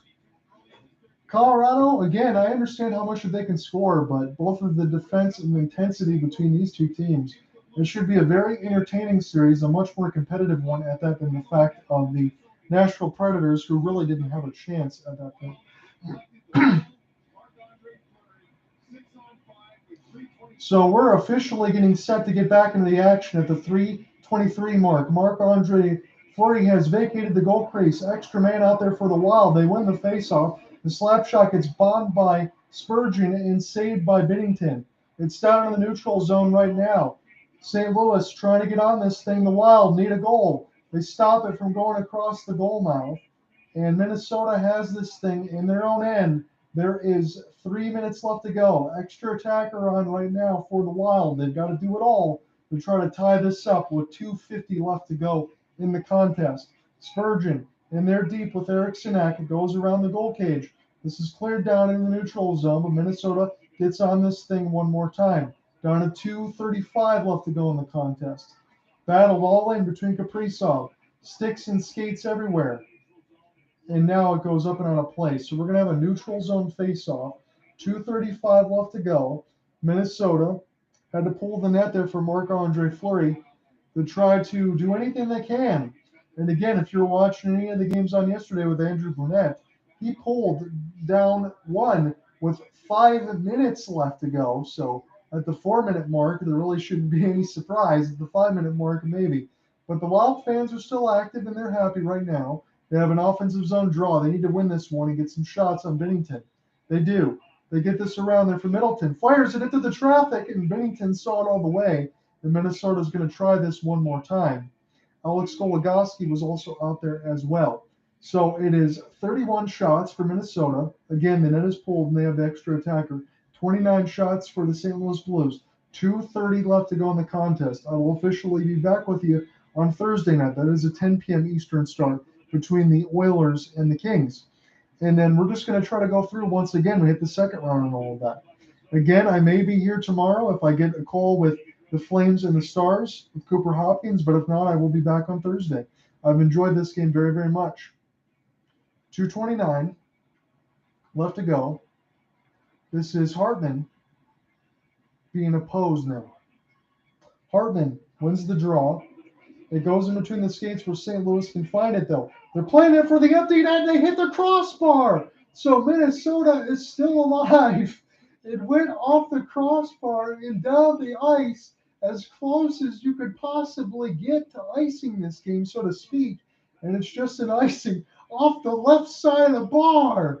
My goodness. So it was that close for the St. Louis Blues to be able to end this one. And now it is still more gut check time with 2:24 left. Eriksson wins it clean, gets it back to Jonas Brodin for the blue line. Plays this one, Kirill Kaprizov through the traffic, it's bounced up in the air. Zuccarello's trying to get to it, hold it off the backhand. The Blues trying to get this out with Ryan O'Reilly. Might have got away with a trip there. Who's the first to get to it? Is the Minnesota Wild there. And Spurgeon, as he sets this one back down with Jonas Brodin. 2 minutes left to go in the contest. Picked up by Fiala. Fiala trying to pass this into the goal mouth. Eriksson trying to get in there as well. Fiala still trying to work over Leddy on the other side of the boards. Pick back up toward the right line of the faceoff dot. Fiala, Spurgeon, one more time through the traffic. Stopped there by the St. Louis defense before it hit Binnington. Still with the Wild. Now picked up by the Blues. Shooting for the empty net. It's in! St. Louis makes it a 5-2 lead. And that's going to be murder, she wrote. Angela Lansbury. It's all over for the Wild. 1:33 left to go. And Vlad Tarasenko has the hat trick. A natural hat trick in the third period for Vlad the Impaler with $1:33 left to go in the contest. And Vlad Tarasenko, I've said it many times throughout this YouTube and Colorcast broadcast. I'll say it again. He could have been picked up by the Seattle Kraken. I imagine the St. Louis Blues and Greg Berube were very happy that he was not and it was as easy as you like for Vlad Tarasenko. He got it around the neutral zone, cleared it all the way down the ice. And St. Louis will be going back home for the game on Thursday with a chance to be able to close out the series. But for all intents and purposes of fans on either side, I can tell you this series has been too close to call. For everyone that have said this one is close to going 7, I think they've been right. His second career playoff hat trick for Vlad Tarasenko, and I believe his 24th playoff goal for Tarasenko as well. A minute 10 left to go. Marc-Andre Fleury is back into the goal crease. It's all over before the rest of it right now. A natural hat trick for Vlad Tarasenko as we're down to the final minute of the contest. Picked up there by Fiala. Tried to get all the way around there to Tyson Yost. He can't get there. Dangerous pass there through the middle. Intercepted there as that was turned over by Colton Parayko. But again, time is against the Minnesota Wild as it's down to 40 seconds left to go in the third period. 5-2 is your score. It's been a natural hat trick. 3 straight goals for Vlad Tarasenko to give the St. Louis Blues a 5-2 lead. St. Louis intercepts in the defensive end of Minnesota and shoots the puck wide toward the right faceoff dot. Picked up now by Boldy. Boldy trying to spin around now. Kirill Kaprizov trying to get to this one as well. Play this out in front, but an offsides entry against Minnesota is going to negate that play with about 19 seconds left to go in the contest. So again, full game story, play-by-play and coverage to follow. HopelessSportsGuy.wordpress.com. I will officially be back with you on Thursday, 10 p.m. Eastern, between the Oilers and the Kings, as we try to get a game out of every series, but Colorado had finished that one too quickly in the sweep. But I did get at least 7 of 8 out of these, so I'm happy with that. And then as far as we go along, maybe an NBA play-by-play coverage for Saturday. And then as we get close to the second round, I'm going to be all over it all the way to the Stanley Cup Finals. So if anyone else appreciates that, then I will be here with you. It is going to end this game officially. St. Louis Blues take a 3-2 series advantage. They get a chance on Thursday to close it out in St. Louis. And the Archers here, Vlad Tarasenko, natural hat trick. It is a 5-2 win for the St. Louis Blues. As always, everybody, I appreciate it. We will talk to you soon. Have a good one.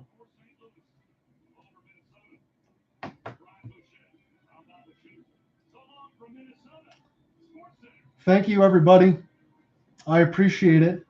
If you want to follow along, I will be back on Thursday. I'm going to have the game coverage and the story to follow in the comments section.